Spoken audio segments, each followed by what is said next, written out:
Being a teenager and going through this, it's different because it's your first time feeling everything this deeply. The first time you stay up late just to talk to someone. The first time your mood depends on a notification. The first time you actually care if someone stays or leaves, and you don't even realize how much it's affecting you at the time. You just think, this is what it's supposed to feel like, so you give everything. Your time, your attention, your energy. Because to you at that age, you don't know how to control how much you feel. Nobody teaches you that. There's no balance, no take it slow. You just go all in without even realizing it. Because when something feels real for the first time, you don't question it. You don't think about protecting yourself. You don't think about what could go wrong. You don't think about whether the other person feels the same way. You just feel it. And you let it take over everything. Your whole day starts revolving around them. You wake up and check your phone first thing. You wait for their message like it actually means something. You reread conversations like there's something hidden in them. And the craziest part? You don't even notice how deep you're getting. It feels normal. It feels like this is just what liking someone is supposed to be. And when they give you attention, it hits different at that age. Because it's not just attention, it's validation. It's the feeling of being chosen. The feeling that out of everyone, they're picking you to talk to laugh with, to spend time on. And when you haven't felt that before, it becomes everything. That's why you start giving more time, more energy, more of yourself. You stay up later than you should just to talk to them. You ignore other things just to keep the conversation going. You make space for them in your life without even realizing how much space you're giving. And in your head, you think it's mutual. You think they feel it the same way you do. Because why wouldn't they? They're replying. They're talking. They're there. So it must mean something, right? But that's the part nobody tells you when you're younger. Just because someone is there doesn't mean they're there the same way you are. And you don't realize that yet. Not until things start changing. And when things start changing, you don't accept it right away. You feel it, but you don't accept it. Because at that age, your first instinct isn't to walk away, it's to hold on tighter. You start overthinking everything. Why did they reply slower? Why do they seem different? Did I do something wrong? And instead of pulling back, you lean in. You text more. You try harder to keep the conversation alive. You become more available, more understanding, more patient. Because in your head, if something is slipping, you don't let go. You fix it. But what you don't realize is you're the only one trying to fix something. And that's where it starts to hurt. Not all at once, slowly. You start noticing the little things, the way they don't text like they used to, the way conversations feel shorter, the way you're the one carrying most of it now, and it's confusing, because just a little while ago, everything felt easy. So you keep chasing that version, the version of them that made you feel wanted, the version that stayed up late with you, the version that made it feel like you mattered. And every time they show a little bit of that again, it resets everything. You think, okay, it's back. You think maybe it was just a phase. Maybe you were overthinking. Maybe everything is fine. But it never stays. It comes back for a moment, then disappears again. And that's when you start feeling something you've never really felt before. Not just sadness, not just confusion, but the feeling of caring more than someone else. And when that hits you for the first time, at that age, it changes you. That feeling of caring more than someone else, it's something you don't understand the first time it happens. Because in your head, you're thinking, how can I care this much and they don't feel the same? It doesn't make sense. You replay everything, all the conversations, all the late nights, all the moments that felt real, and you start questioning all of it. You wonder if you imagined it, if you read too deep into things, if you made something bigger than it actually was. Because how does something feel that real and still end up one-sided? So you try to fix it, not directly, but in small ways. You change how you text, you try to be more interesting, you try to say the right things. You become more aware of everything you do because now you're trying to hold on to something that's already slipping. And the worst part is, they don't even realize what you're going through. To them, it's just a shift, just a change in how they feel. But to you, it feels like everything is falling apart, because at that age, you don't separate your feelings from your identity. If someone pulls away, you don't just think they change. You think, what's wrong with me? And that question stays in your head, quietly, in the background, every time they reply late, every time they seem distant, every time you feel like you're trying harder than they are. You start shrinking yourself without noticing, trying to fit into what you think they'll stay for, trying to be enough in a way that makes them come back. But no one tells you this when you're younger. You can't fix someone losing feelings by changing yourself, and that's the part you learn the hard way. That's when it really starts to change you. Not just how you feel about them, but how you start seeing yourself. Because once you feel like you're not enough for someone, that thought doesn't just stay in that situation. It follows you. You start second-guessing everything. The way you talk, the way you act, the way you show up. You think maybe you were too much, too available, too caring, too real. So you start holding back. Not because you want to, but because now you're scared of feeling that same way again. And the crazy part is, they probably don't even realize the impact they had. To them, it was just something that didn't work out, just a phase, just someone they talked to for a while. But to you, it was your first time feeling something real, your first time getting attached like that, your first time learning what it feels like to lose someone emotionally before you even fully had them.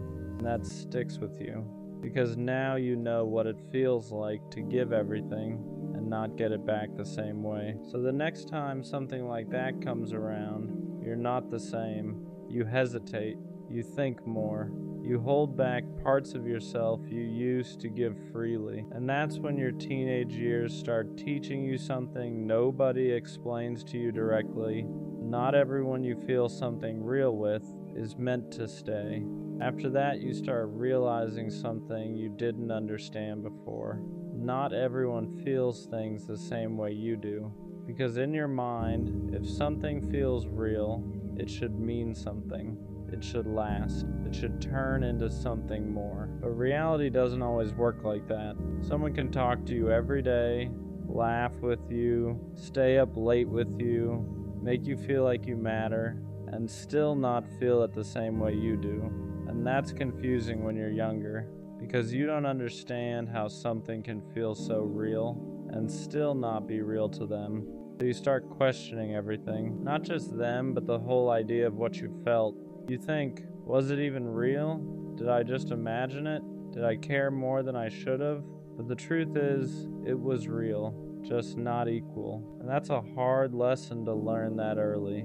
Because now you're not just dealing with feelings, you're dealing with imbalance. You start realizing you are the one initiating more, the one caring more, the one thinking about them more, the one building something in your head that they were just experiencing in the moment. And once you see that, you can't unsee it. That's when things shift inside you. Not loudly, but quietly. You stop looking at it like something that ended and start seeing it for what it actually was. Something that meant more to you than it ever did to them.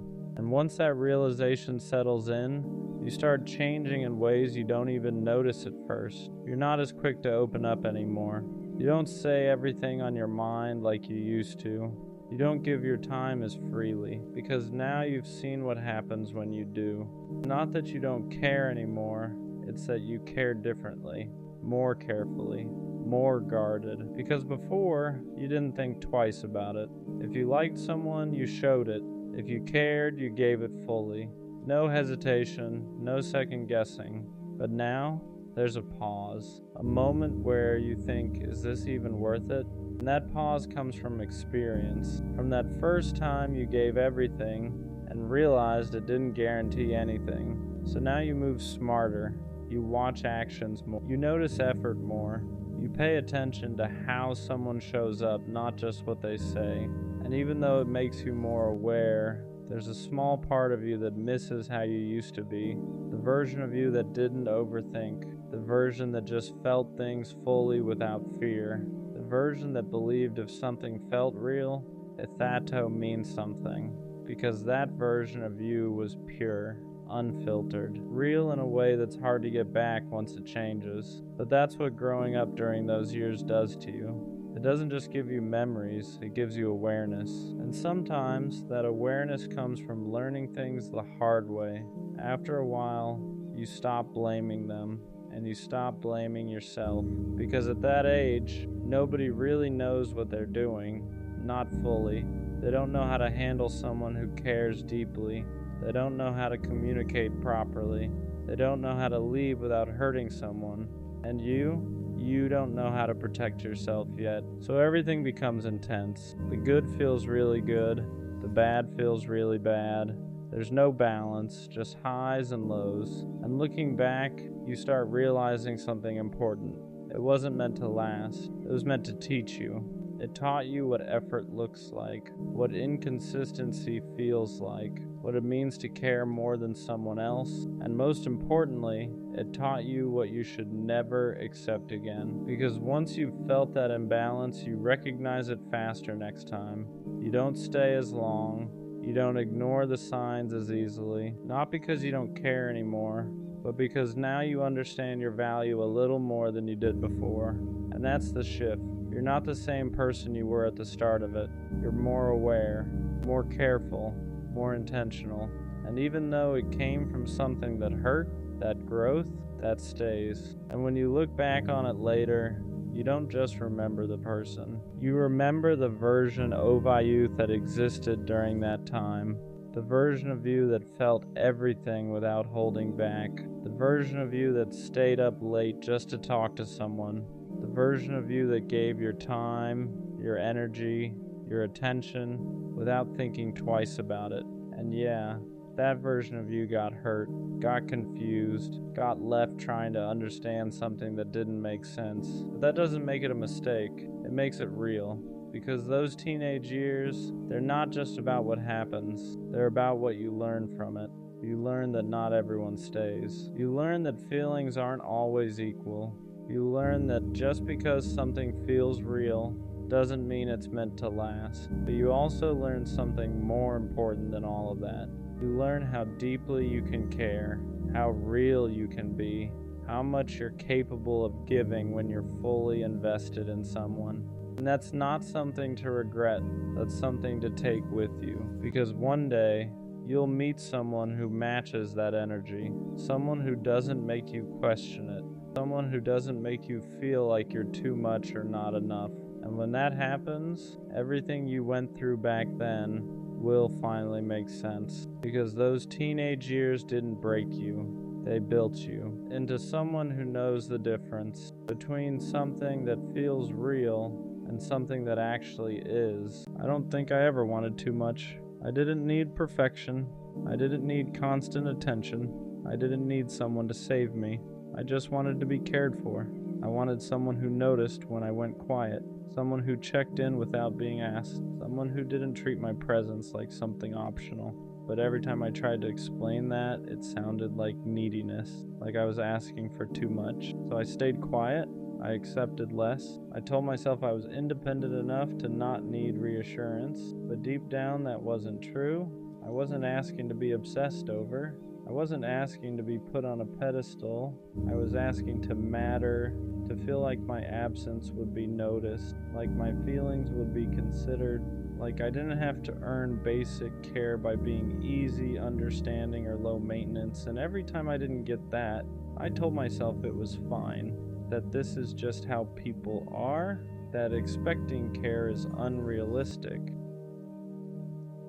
that I should be grateful for whatever effort showed up, but wanting to be cared for doesn't make you weak. It means you're human. It means you want a connection where effort is mutual and presence isn't forced. And the hardest part is realizing how long you stayed in places where you felt invisible just because you didn't want to seem like you needed too much. I didn't want someone to fix me. I just wanted someone who cared enough to stay aware of me. At some point, wanting to be cared for turns into accepting the bare minimum. You stop asking questions, stop expressing needs, stop pointing out what hurts, because every time you do, it feels like you're asking for too much. So you adjust, you get excited over replies that should be normal, you appreciate effort that should be consistent, you thank people for things they do effortlessly if they truly cared, and you tell yourself this is just how love works. But deep down you feel it, the imbalance, the quiet disappointment, the way you're always the one paying attention. You're not asking for grand gestures, you're asking for awareness, to be checked on, to be considered, to feel like your emotions aren't an inconvenience, but instead you keep shrinking your expectations to fit what people are willing to give. You call it being low maintenance, being understanding, being independent, when really you're just afraid that if you ask for more, you'll lose what little you have. And that's the part that hurts, because you don't want more love, you just want the love that's already there to show up consistently. You don't want to beg for care, you want it to be natural. And the longer you settle, the more you start questioning yourself. Am I too sensitive? Am I needy? Am I wrong for wanting this? But wanting to be cared for was never the problem. Staying where you're barely noticed is. Pretending you don't need care slowly disconnects you from yourself. You start ignoring your own feelings before anyone else can. You tell yourself you're fine even when you're not. You swallow disappointment and call it maturity, because admitting you want care feels risky. It feels like giving someone power to decide whether you're too much, so you choose silence instead. You become the easy one, the understanding one, the one who doesn't ask for reassurance or consistency or emotional presence. And people like that version of you because it asks for nothing, but inside something starts to dull. You feel lonely even when you're not alone. You feel unseen even when someone's there. You start questioning whether your needs are even valid anymore. That's when you know you've gone too far. Not by wanting care, but by convincing yourself you don't deserve it. You weren't meant to love people from a distance. You weren't meant to be strong at the cost of being felt. Care isn't weakness. Wanting it isn't dependency. It's connection. And the moment you deny yourself that truth, you don't just lose it from others, you lose it from yourself. There's a moment where it finally hits you. You've been caring for everyone else while no one was really caring for you. You remember how often you checked in, how often you noticed shifts in tone, how often you adjusted yourself to make things easier for others, and then you look back and realize how rarely anyone did that for you. No one asked if you were okay when you went quiet, no one noticed when your energy changed, no one slowed down enough to really see you, and that realization hurts in a quiet, heavy way, because you weren't asking for perfection. You weren't asking to be prioritized above everything. You were asking for reciprocity. To feel like your presence mattered as much as you made theirs matter. That's when the exhaustion sets in. Not physical tiredness, emotional fatigue. The kind that comes from always being the one who cares first, who understands more, who gives grace even when it costs you. You start wondering how you became so good at holding space for people who never learned how to hold it for you. And the truth is uncomfortable. You taught them it was okay to lean on you without leaning back, to receive care without returning it, not because you wanted imbalance, but because you didn't want to feel abandoned. And realizing that is both painful and clarifying, because it shows you something important. You weren't asking for too much, you were just asking it from the wrong people. That realization changes how you choose people. You stop being impressed by words. You stop getting attached to potential. You stop mistaking attention for care, because now you know the difference. Care looks like consistency. It looks like remembering. It looks like showing up even when it's not convenient. So you start paying attention to who checks in without being prompted, who notices when you're off, who doesn't make you explain why you need what you need. And at first that makes your circle smaller. You walk away from people you once would have stayed for. You stop overextending. You stop being the only one holding things together. Not because you don't care anymore, but because you finally care about yourself too. You don't chase care now. You don't hint at it. You don't downplay your needs to make someone comfortable. You let people show you how they show up. And if they don't, you don't argue with it. You don't try to teach them how to care. You accept the information and move accordingly, because wanting to be cared for isn't a flaw. It's a boundary. And the moment you start honoring it, you realize something important. You'd rather be alone than be surrounded and still feel unseen. Choosing yourself feels lonely at first, not because you made the wrong choice, but because you stopped filling the silence with people who never really saw you. You notice the absence quickly, the lack of constant conversation, the quiet that comes when you're no longer overgiving just to stay connected. And that quiet can be uncomfortable because for a long time, being needed made you feel valued. Being available made you feel important. Being the one who cared most made you feel like you belonged. Now you don't do that anymore. You don't reach out first every time. You don't check in when it's never returned. You don't hold space for people who won't hold it for you. And yes, that leaves gaps, but those gaps feel different than the loneliness you had before. Before you were lonely even when surrounded by people. Now you're alone but at peace. There's no resentment building, no quiet disappointment, no wondering why you're not enough. Just space to breathe, space to feel what you feel, space to rebuild a relationship with yourself that isn't based on neglect. You start realizing that loneliness with self-respect is lighter than connection without care. And once you taste that peace, it's hard to go back, because you finally understand being cared for starts with not abandoning yourself anymore. Learning how to receive care is harder than giving it. That part surprised me.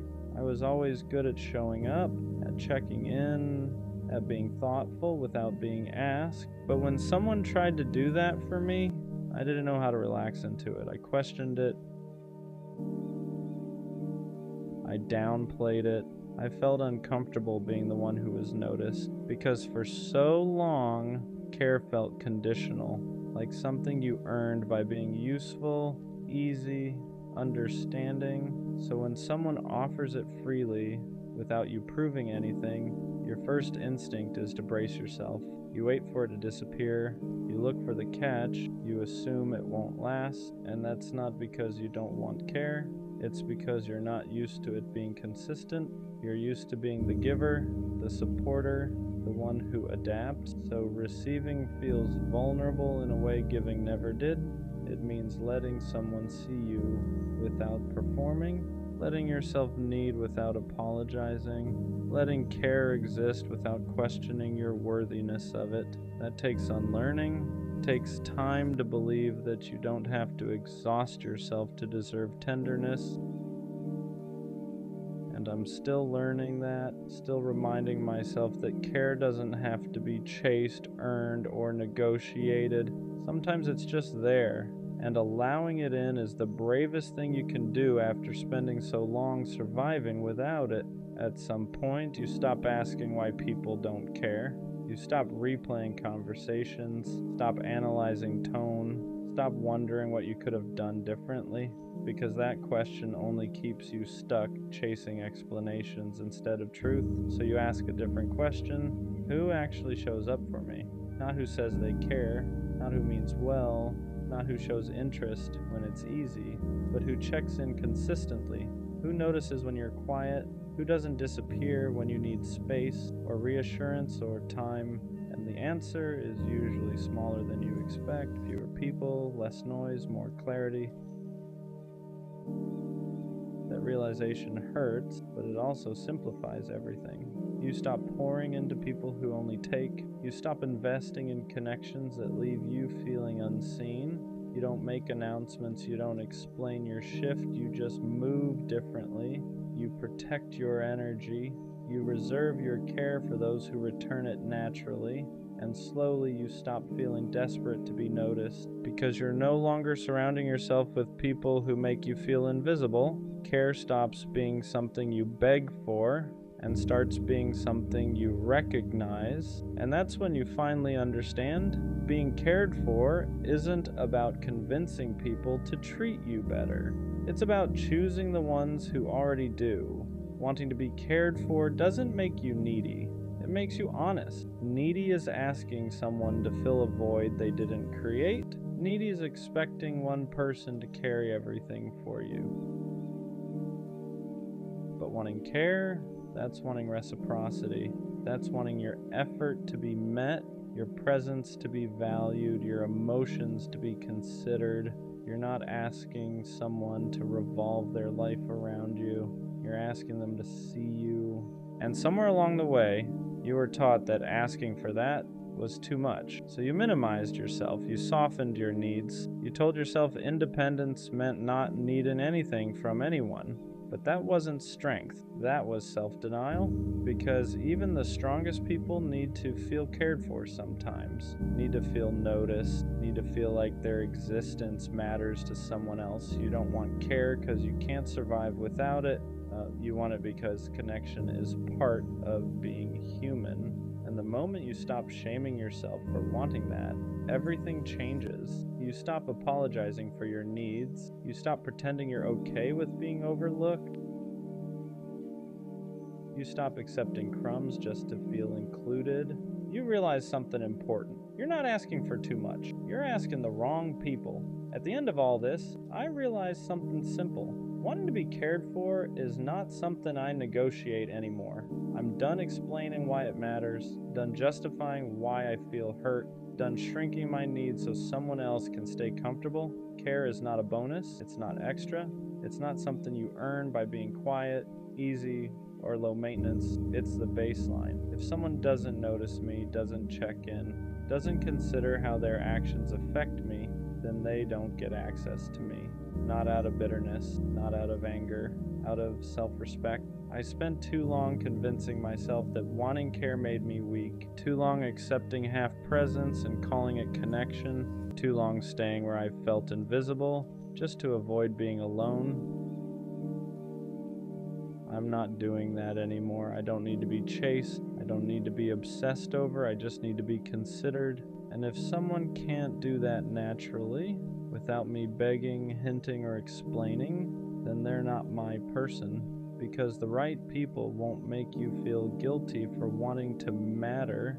They won't make care feel conditional. They won't make you question whether you're asking for too much. They'll just show up. And until that happens, I'd rather stand alone with my needs intact than sit beside someone who makes me feel unseen. I didn't want too much, I just wanted to be cared for, and now I care enough about myself to never accept less again. I still remember the last message she ever sent me, not because it was long, not because it explained everything, but because it didn't. It was simple, short, like it didn't carry the weight of everything that came before it, and that's what made it hit harder. Because how do you go from talking every day to one final message that feels like nothing? At first I kept rereading it, not because I didn't understand it, but because I felt like there had to be something more hidden in it, some deeper meaning, some explanation between the lines, something that would make it all make sense. But there wasn't. It said just enough to end things and not enough to explain them, and that's what messes with you. Because your mind keeps trying to fill in the gaps that they left empty. I kept thinking back to everything before that message, all the conversations, all the moments that felt real, all the things she said that made it seem like we were building something. And then I'd look at that last message again, and it didn't match. It didn't feel like it came from the same person. Because how do you go from consistency to something that feels so detached, so final, without feeling final at all? The hardest part wasn't even what she said, it was what she didn't say. No real explanation, no real accountability, no real closure, just something that closed the door without ever fully acknowledging what was behind it. And that leaves you stuck in a weird place because you're not just dealing with an ending, you're dealing with questions that never got answers. For a while I wanted to reply, not to argue, not to convince her to stay, just to understand, to ask the questions that were sitting in my head. What changed? When did it change? Was any of it real? But I didn't, because deep down I knew something. If she wanted me to understand, she would have explained it the first time. And that's a hard truth to accept, because it means the silence after that message was intentional, not confusion, not hesitation, a decision. She said what she wanted to say, and everything she didn't say was also part of that choice. After that, the conversation just stopped. No follow-ups, no checking in, no "how are you?" Just silence. And silence hits different when you're used to hearing from someone every day. Because now it's not just quiet, it's absence. For a while I kept expecting another message, something more, something that would make it feel complete, but nothing came. And eventually, I had to accept something I didn't want to. That last message was really the last one. And over time, I stopped looking at it like something unfinished. I stopped expecting more, because sometimes closure doesn't come from another person. It comes from accepting what they already showed you, and what she showed me was enough, even if it wasn't explained. I still remember the last message she sent me, not because of what it said, but because of what it meant. It was the end. Not loud, not dramatic, just final. And now I understand something I didn't then. The way someone ends things tells you everything you need to know about how they saw it. So I stopped waiting for another message, stopped looking for more words, because the last one was already saying everything it needed to, just not in the way I wanted. There wasn't a big moment, no argument, no dramatic ending, no clear "this is over." That's what made it worse, because the moment I realized she stopped loving me was quiet. It was in the way she talked to me, the way her voice didn't carry the same feeling anymore, the way everything sounded the same but felt different. And that's when it hit me.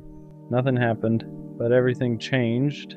At first I tried to ignore it, because when something shifts like that, your first instinct isn't to accept it, it's to explain it. Maybe she's just tired, maybe she's stressed, maybe she just needs time. So I kept talking to her like nothing changed. Like if I stayed the same, things would go back to how they were, but they didn't. The conversations were still there, but the feeling wasn't.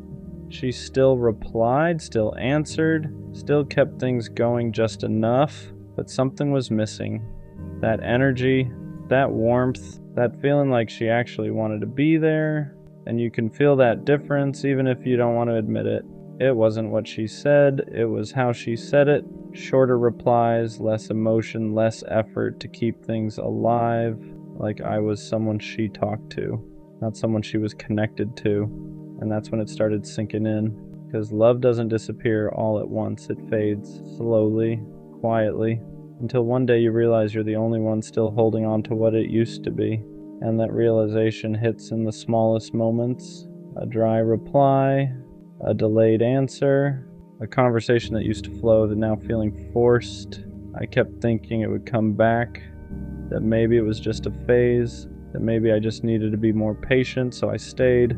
I kept showing up the same way, hoping she'd meet me there again, but she didn't. And that's when it finally clicked.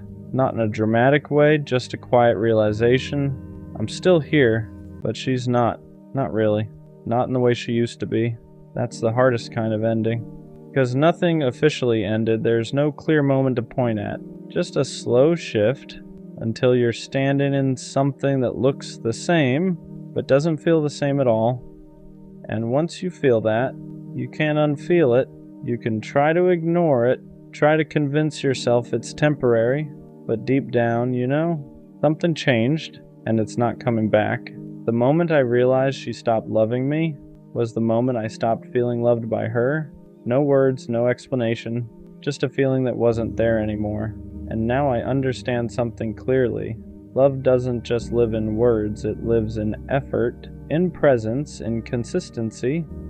And when those disappear, the feeling follows. That was the moment, not loud, not obvious, just real. The worst kind of pain isn't being misunderstood. It's being seen and still getting left behind, because opening up isn't casual. You don't hand your real self to just anyone. You let them in on the stuff you normally keep locked up, the thoughts you argue with at 2 a.m., the fears you laugh off so nobody worries, the way you care so hard it almost feels embarrassing. And for a minute, it feels like you finally found someone safe. They read your silence correctly. They hear what you don't say. They look at you like they're not guessing, like they actually know. And that's the part that makes you soften. Then one day, they're gone. No fight. No goodbye that matches how close it felt. No ending that makes sense. Just nothing. And that nothing is loud. It sits where the connection used to be. It makes you replay everything like a crime scene.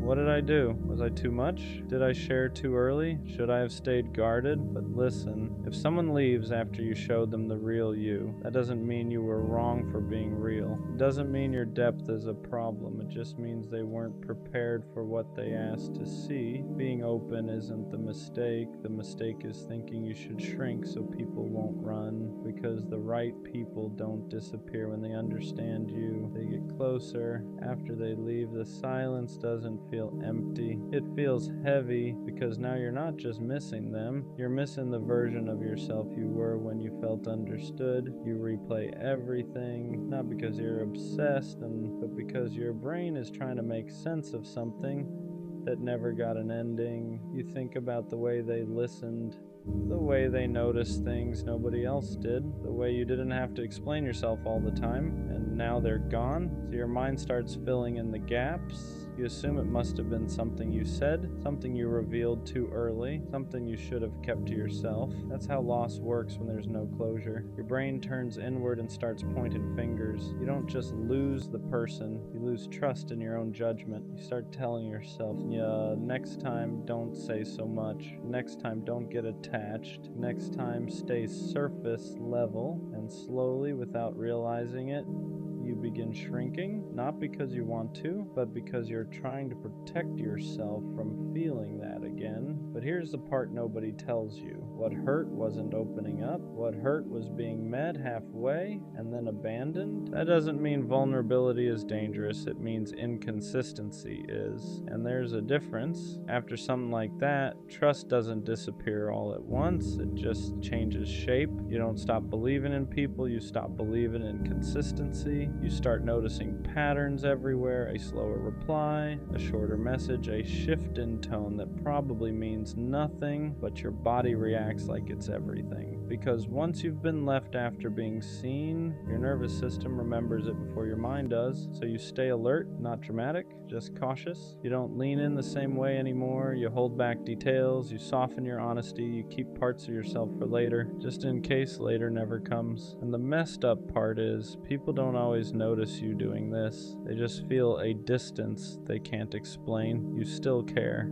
You're still present, but there's a layer of protection now, like glass between you and them, and you hate that because you remember how it felt before, how natural it was to let someone know you, how easy it felt to just exist without guarding every word. Now every connection feels like a risk assessment. This safe? Will they stay? Am I getting too close again? You don't ask these questions out loud, you just feel them, and slowly you start mistaking caution for growth. You tell yourself you're being mature, when really you're just afraid of reliving the same ending. But here's the truth. Trust didn't break because you opened up. It broke because someone showed you intimacy without responsibility, and that's not your fault. After being left like that, most people learn the wrong lesson. They think the problem was caring too much. They think the solution is to care less, so they start editing themselves. They become easier, quieter, less honest, less intense. They tell themselves, next time don't go so deep, next time don't show everything, next time stay in control. But all that really does is teach you how to survive connection, not how to experience it. You don't stop wanting closeness. You just start rationing it. You give people pieces instead of presence, versions instead of truth, highlights instead of depth, and then you wonder why connections feel empty now, why conversations don't hit the same, why nobody really knows you anymore, why being around people still feels lonely. It's because you didn't heal. You adapted. You learned how to avoid pain, not how to build something real again. And here's the hard truth. If someone can only stay when you're small, they were never meant to know you fully. Shrinking yourself doesn't protect you. It just delays the same outcome. Because the people who leave when you're honest would have left eventually anyway. All hiding does is make you lose yourself before they're even gone. At some point, you have to unlearn the lie that your depth is what pushed them away. Because if depth were the problem, it would hurt everyone the same. But it doesn't. Some people lean into it, others panic. And the difference has nothing to do with you. Depth only feels overwhelming to people who haven't met themselves yet. To someone who avoids their own emotions, your honesty feels like pressure, your awareness feels like exposure, your care feels like responsibility. So they leave. Not because you were too much, but because staying would have required them to show up in ways they weren't ready for. And that's important to understand. You weren't asking for perfection. You weren't asking for forever. You were just asking for presence, consistency, communication, effort that matched the closeness they accepted. That's not intensity, that's basic emotional accountability. But when someone isn't capable of that, they label it as too deep because it's easier than admitting they don't know how to stay. So no, your depth wasn't the problem. The problem was inviting someone into a space they didn't know how to hold. And that doesn't mean you should become lighter. It means you should become more selective. After something like this, a lot of people start punishing themselves without realizing it. They replay the moment over and over, looking for where they went wrong. They tell themselves, I should have seen it coming, I should have known better, I should have protected myself. But that's not growth, that's blame dressed up as reflection. You didn't fail by trusting, you didn't mess up by being open, you didn't lose because you cared, you just encountered someone who could only meet you halfway. And instead of letting that truth land, you turned it inward. You started questioning your instincts, your emotions, your ability to choose people. That's how one loss turns into self-doubt. You don't just grieve the person, you grieve your confidence in yourself, and slowly you start believing that maybe you're bad at choosing, that maybe your judgment can't be trusted. But here's what matters. You didn't misjudge their potential. You misjudge their capacity. Those are not the same thing. Someone can see you, feel close to you, even care about you, and still not be capable of staying. That doesn't mean your instincts are broken. It means you gave someone access before you saw their limits clearly. That's not something to punish yourself for. That's something to learn from without hardening, because the goal isn't to trust less, it's to trust wiser. Opening up again after something like that feels risky, not because you don't want connection, but because you don't want to disappear inside it. You move slower this time, not closed, just intentional. You stop rushing closeness. You let consistency show itself before attachment does. You watch how someone handles honesty, not just how they respond to it, because being open doesn't mean being available to everyone. It means choosing who earns access. You learn that real safety isn't instant chemistry. It's follow-through. It's effort that doesn't fade when things get quiet. It's someone staying curious instead of pulling away. And you stop over-explaining yourself. You don't justify your needs. You don't apologize for caring. You don't chase clarity from people who disappear.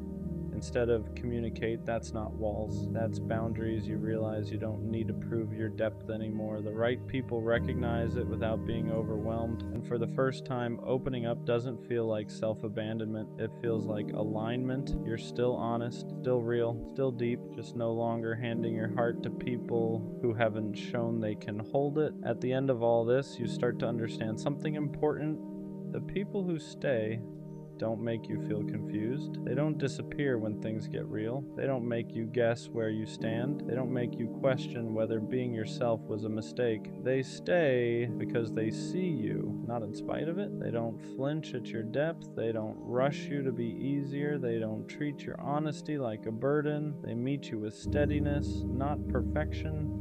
Not constant intensity, just consistency, and that's how you know. Because real connection doesn't feel like walking on glass. It doesn't make you anxious after silence. It doesn't leave you replaying everything you said. It feels calm, grounded, safe in a way that doesn't need explaining. You stop wondering if you're too much. You stop preparing yourself for disappearance. You stop shrinking to be kept. And you realize something quietly powerful. The people who left weren't proof that you were hard to love. They were proof that you were inviting people into a depth they hadn't earned yet. And that's not something to regret, because being seen was never a mistake. Being honest was never a flaw. Caring deeply was never the wrong move. The right people won't vanish once they understand you. They'll stay because of it. The worst kind of pain isn't being misunderstood. It's being seen and still getting left behind. Because opening up isn't casual. You don't hand your real self to just anyone. You let them in on the stuff you normally keep locked up, the thoughts you argue with at 2 a.m., the fears you laugh off so nobody worries, the way you care so hard it almost feels embarrassing, and for a minute it feels like you finally found someone safe. They read your silence correctly. They hear what you don't say. They look at you like they're not guessing, like they actually know. And that's the part that makes you soften. Then one day, they're gone. No fight, no goodbye that matches how close it felt. No ending that makes sense, just nothing. And that nothing is loud. It sits where the connection used to be. It makes you replay everything like a crime scene. What did I do? Was I too much? Did I share too early? Should I have stayed guarded? But listen, if someone leaves after you showed them the real you, that doesn't mean you were wrong for being real. It doesn't mean your depth is a problem. It just means they weren't prepared for what they asked to see. Being open isn't the mistake. The mistake is thinking you should shrink so people won't run. Because the right people don't disappear when they understand you. They get closer. After they leave, the silence doesn't feel empty. It feels heavy, because now you're not just missing them, you're missing the version of yourself you were when you felt understood. You replay everything, not because you're obsessed, but because your brain is trying to make sense of something that never got an ending. You think about the way they listened, the way they noticed things nobody else did, the way you didn't have to explain yourself all the time, and now they're gone. So your mind starts filling in the gaps. You assume it must have been something you said, something you revealed too early, something you should have kept to yourself. That's how loss works when there's no closure. Your brain turns inward and starts pointing fingers. You don't just lose the person, you lose trust in your own judgment. You start telling yourself, next time, don't say so much. Next time, don't get attached. Next time, stay surface level. And slowly, without realizing it, you begin shrinking. Not because you want to, but because you're trying to protect yourself from feeling that again. But here's the part nobody tells you. What hurt wasn't opening up. What hurt was being met halfway and then abandoned. That doesn't mean vulnerability is dangerous. It means inconsistency is. And there's a difference. After something like that, trust doesn't disappear all at once. It just changes shape. You don't stop believing in people. You stop believing in consistency. You start noticing patterns everywhere. A slower reply, a shorter message, a shift in tone that probably means nothing, but your body reacts like it's everything, because once you've been left after being seen, your nervous system remembers it before your mind does. So you stay alert, not dramatic, just cautious. You don't lean in the same way anymore. You hold back details. You soften your honesty. You keep parts of yourself for later, just in case later never comes. And the messed up part is, people don't always notice you doing this. They just feel a distance they can't explain. You still care. You're still present. But there's a layer of protection now, like glass between you and them. And you hate that because you remember how it felt before. How natural it was to let someone know you. How how easy it felt to just exist without guarding every word. Now every connection feels like a risk assessment. Is this safe? Will they stay? Am I getting too close again? You don't ask these questions out loud. You just feel them. And slowly you start mistaking caution for growth. You tell yourself you're being mature, when really you're just afraid of reliving the same ending. But here's the truth. Trust didn't break because you opened up. It broke because someone showed you intimacy without responsibility, and that's not your fault. After being left like that, most people learn the wrong lesson. They think the problem was caring too much. They think the solution is to care less, so they start editing themselves. They become easier, quieter, less honest, less intense. They tell themselves, next time don't go so deep, next time don't show everything, next time stay in control. But all that really does is teach you how to survive connection, not how to experience it. You don't stop wanting closeness, you just start rationing it. You give people pieces instead of presence, versions instead of truth, highlights instead of depth. And then you wonder why connections feel empty now, why conversations don't hit the same, why nobody really knows you anymore, why being around people still feels lonely. It's because you didn't heal, you adapt. You learned how to avoid pain, not how to build something real again. And here's the hard truth. If someone can only stay when you're small, they were never meant to know you. Shrinking yourself doesn't protect you, it just delays the same outcome. Because the people who leave when you're honest would have left eventually anyway. All hiding does is make you lose yourself before they're even gone. At some point, you have to unlearn the lie that your depth is what pushed them away. Because if depth were the problem, it would hurt everyone the same, but it doesn't. Some people lean into it, others panic, and the difference has nothing to do with you. Depth only feels overwhelming to people who haven't met themselves yet, to someone who avoids their own emotions. Your honesty feels like pressure. Your awareness feels like exposure. Your care feels like responsibility. So they leave, not because you were too much, but because staying would have required them to show up in ways they weren't ready for. And that's important to understand. You weren't asking for perfection. You weren't asking for forever. You were just asking for presence, consistency, communication, effort that matched the closeness they accepted. That's not intensity. That's basic emotional accountability. But when someone isn't capable of that, they label it as too deep because it's easier than admitting they don't know how to stay. So no, your depth wasn't the problem. The problem was inviting someone into a space they didn't know how to hold. And that doesn't mean you should become lighter. It means you should become more selective. After something like this, a lot of people start punishing themselves without realizing it. They replay the moment over and over, looking for where they went wrong. They tell themselves, I should have seen it coming. I should have known better. I should have protected myself. But that's not growth. That's blame dressed up as reflection. You didn't fail by trusting. You didn't mess up by being open. You didn't lose because you cared. You just encountered someone who could only meet you halfway. And instead of letting that truth land, you turned it inward. You started questioning your instincts, your emotions, your ability to choose people. That's how one loss turns into self-doubt. You don't just grieve the person, you grieve your confidence in yourself. And slowly you start believing that maybe you're bad at choosing, that maybe your judgment can't be trusted. But here's what matters. You didn't misjudge their potential. You misjudged their capacity. Those are not the same thing. Someone can see you, feel close to you, even care about you, and still not be capable of staying. That doesn't mean your instincts are broken. It means you gave someone access before you saw their limits clearly. That's not something to punish yourself for. That's something to learn from without hardening,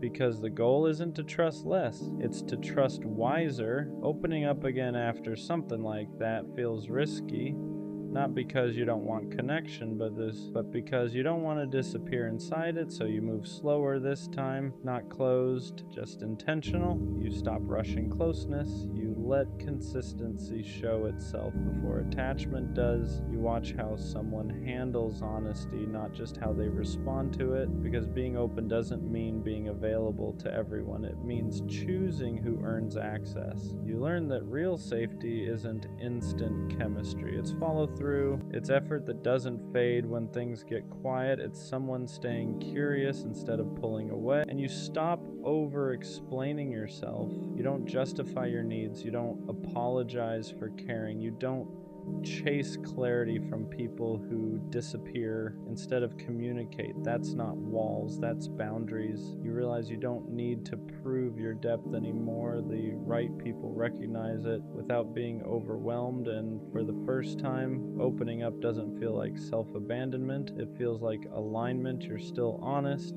still real, still deep, just no longer handing your heart to people who haven't shown they can hold it. At the end of all this, you start to understand something important. The people who stay don't make you feel confused. They don't disappear when things get real. They don't make you guess where you stand. They don't make you question whether being yourself was a mistake. They stay because they see you, not in spite of it. They don't flinch at your depth. They don't rush you to be easier. They don't treat your honesty like a burden.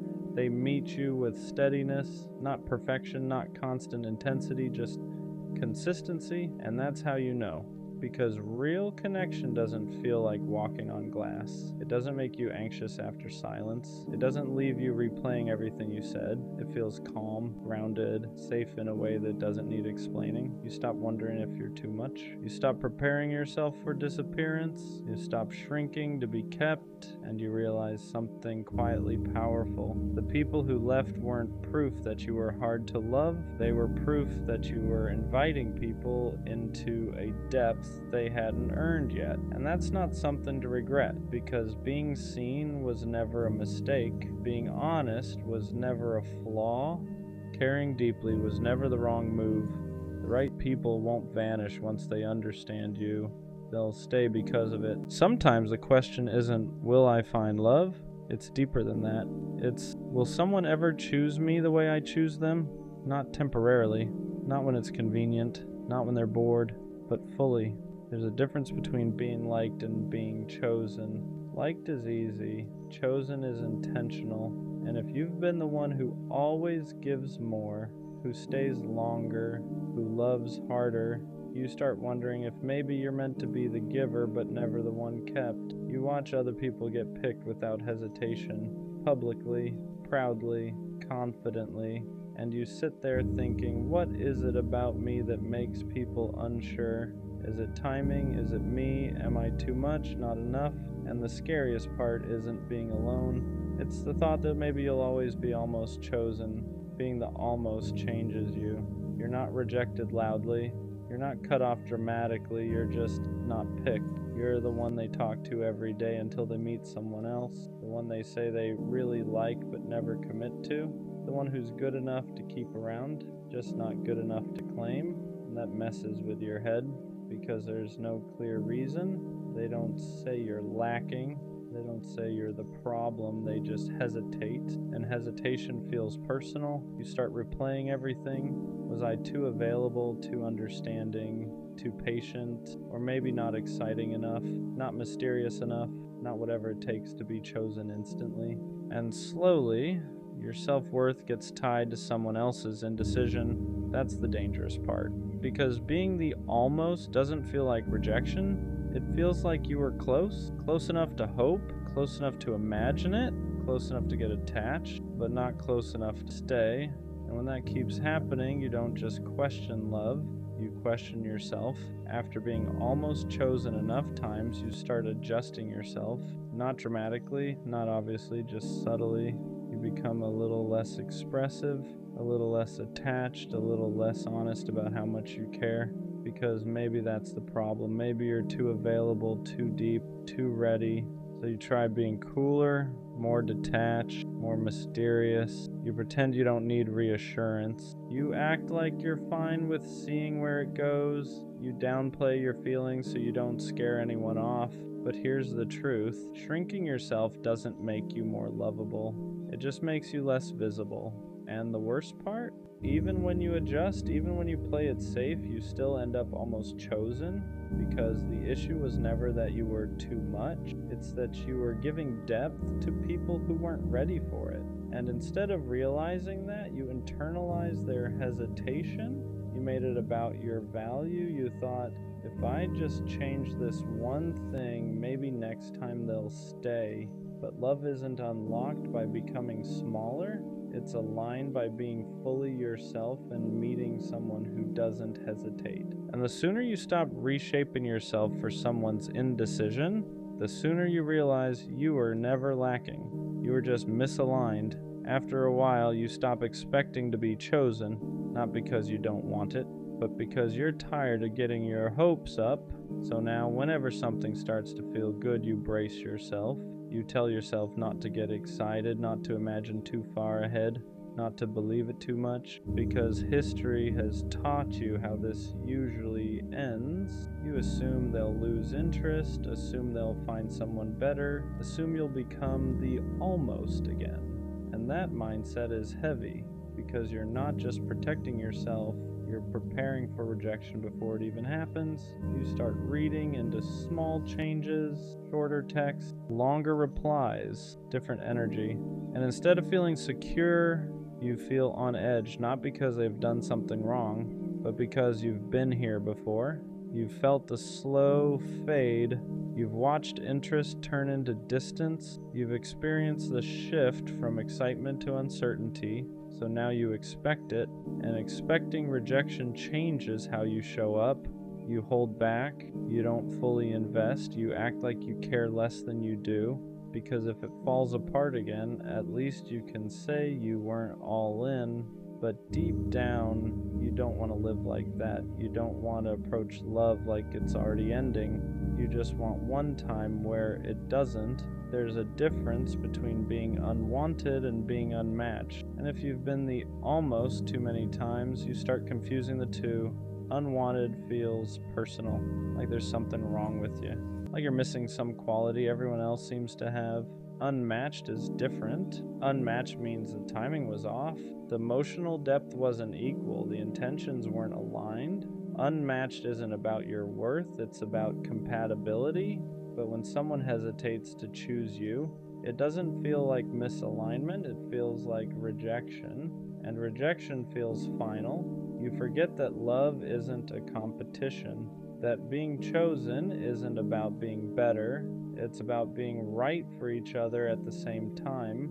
You can be attractive, kind, emotionally available, and still not be someone's person. That doesn't reduce you.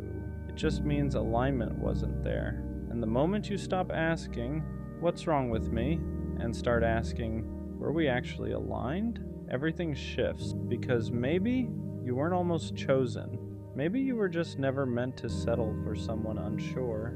Here's something you don't realize at first. Your fear of not being chosen might actually be protecting you, because when you're scared of being the almost again, you start paying attention. You notice inconsistency faster. You recognize mixed signals sooner. You don't ignore hesitation like you used to. Before, you'd cling to potential. You'd fill in gaps with hope. You'd convince yourself that uncertainty just needed time. Now, you watch. You see when someone's energy shifts. You see when effort isn't equal. You see when you're the only one leaning in. And instead of begging to be chosen, you pull back. Not out of ego, not out of pride, but out of self-respect, because deep down you don't want to be chosen by someone who's unsure. You don't want to be picked after being compared, after being doubted, after being an option. You want someone certain. So maybe the real shift isn't asking, will I ever be chosen? It's asking, do I even want to be chosen by someone who hesitates? And that question changes everything. At some point you get tired of chasing certainty from other people. You get tired of waiting for someone to confirm your value, tired of reading into words, tired of hoping their actions will finally match. So something shifts. Instead of asking, do they want me? You start asking, do I even want this? That's power. Because when you become certain in yourself, you stop needing constant reassurance. You know what you bring, you know how you love, you know the depth you offer. And that confidence changes your energy. You don't beg, you don't overprove, you don't shrink to stay, you let people show up or not. And if they hesitate, you don't internalize it. You understand that someone else's confusion is not a reflection of your worth. You stop trying to convince people to choose you, because the right person won't need convincing. They'll recognize you, and more importantly, you'll recognize them, not because they picked you, but because they're clear, consistent, and certain. And this time, certainty goes both ways. Here's the part nobody tells you. Being chosen starts with choosing yourself first, not in a cliche way, not in a I don't need anyone way, but in a real way. It's choosing not to stay where you feel unsure, choosing not to compete for attention, choosing not to lower your standards just to secure a spot in someone's life. Because when you don't choose yourself, you'll accept being almost chosen. You'll accept being an option, maybe a placeholder. But when you decide you're not negotiable, everything shifts. You stop trying to earn love. You stop proving your worth. You stop overextending just to feel wanted. You realize something important. If someone has to debate whether you're enough, they're not your person. Choosing yourself means walking away even when you like them, even when there's potential, even when part of you hopes they'll change, because you don't want reluctant love. You want certainty. And the moment you become certain that you deserve that, you stop fearing the question, will I ever be chosen, because you already are, by yourself. Love feels different when you don't need it to validate you. Before, being chosen felt like proof that you were enough, proof that you were desirable, proof that you mattered. So when someone hesitated, it shook you, because it felt like they were confirming your worst fear. Now, love isn't proof anymore, it's a bonus. You don't look at someone's commitment as a measurement of your worth. You don't panic when someone pulls away. You don't chase reassurance like you used to, because your value isn't waiting on someone else's decision, and that changes everything. You approach love calmly. You enjoy it without clinging to it. You let it build instead of forcing it. You don't need someone to choose you to feel complete. You want to be chosen, yes, but you don't need it to feel worthy. And that shift is powerful, because when love is no longer validation, you stop settling for almost. You stop trying to convince someone. You stop auditioning for a role in their life. You let them decide. And if they hesitate, you don't break, you move on. So, will I ever be chosen? Yeah, but not in the way I used to think. I used to believe being chosen meant someone finally seeing my value, finally realizing what I bring, finally deciding I was enough. But I see it differently now. The right person won't discover my worth. They'll recognize it immediately. There won't be hesitation, no comparing, no, I'm not sure what I want. It'll be clear, because when someone is aligned with you, choosing you isn't a debate, it's natural. And here's the real answer to the question, I will be chosen when I stop entertaining people who are unsure. I will be chosen when I don't accept almost, when I don't beg for clarity, when I walk away from hesitation. Because being chosen isn't about being better than someone else. It's about being right for someone who's right for you. And until that happens, I'm not behind, I'm not lacking, I'm not unlovable, I'm just not settling. So yeah, I'll be chosen. Not by someone confused, not by someone temporary, not by someone half in, but by someone certain. And this time I'll be just as certain back. Sometimes I don't question whether I love people. I know I do. I love intentionally, I love in details, I love in the quiet ways that don't always get noticed. I remember the small things you said 3 months ago. I notice when your voice sounds slightly different. I pay attention to your moods without you having to explain them. If you're overwhelmed, I adjust. If you're distant, I check in. If you're hurting, I feel it too. So when I sit alone and that thought creeps in, am I actually loved the same way? It doesn't come from insecurity. It comes from imbalance, because loving someone isn't hard for me, but feeling consistently loved back, that's where it gets complicated. There's a difference between being wanted and being valued, between being chosen and being considered, between someone enjoying your presence and someone protecting your heart. And sometimes I can't tell which one I am. Am I loved, or am I just convenient? Am I loved, or am I just consistent? Am I loved, or am I just the safe option, the stable one, the reliable one, the one who won't leave easily? Because people say I love you all the time, but love isn't proven in the words, it's proven in patterns. Do you show up the same way on random days, not just when you're lonely? Do you care about my emotions when they're inconvenient? Do you notice when I go quiet, or do you only feel my absence when I stop giving? That's the part nobody talks about. You can be in a relationship, you can be talking every day, you can be physically close and still feel emotionally unsure, still feel like you're giving more than you're receiving, still feel like if you stop trying so hard, everything would fall apart. And if that's true, is that love? Or is that maintenance? I don't need constant reassurance. I don't need over-the-top affection. I don't need dramatic gestures. But I need to feel secure. I need to feel like I matter when I'm not performing strength. I need to feel like I'm loved even on the days I'm quiet, tired, distant, not at my best. Because real love doesn't just enjoy you when you're easy.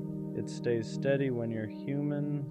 And I think that's what scares me, the possibility that I'm loved for what I provide, not for who I am, loved for my stability, loved for my patience, loved for my understanding, but not deeply studied, not emotionally prioritized, not carefully handled. And if I'm being honest, I don't want half love. I don't want to be someone's comfort without being their commitment. I don't want to be someone's peace without being their priority. So yeah, sometimes I sit with that quiet question.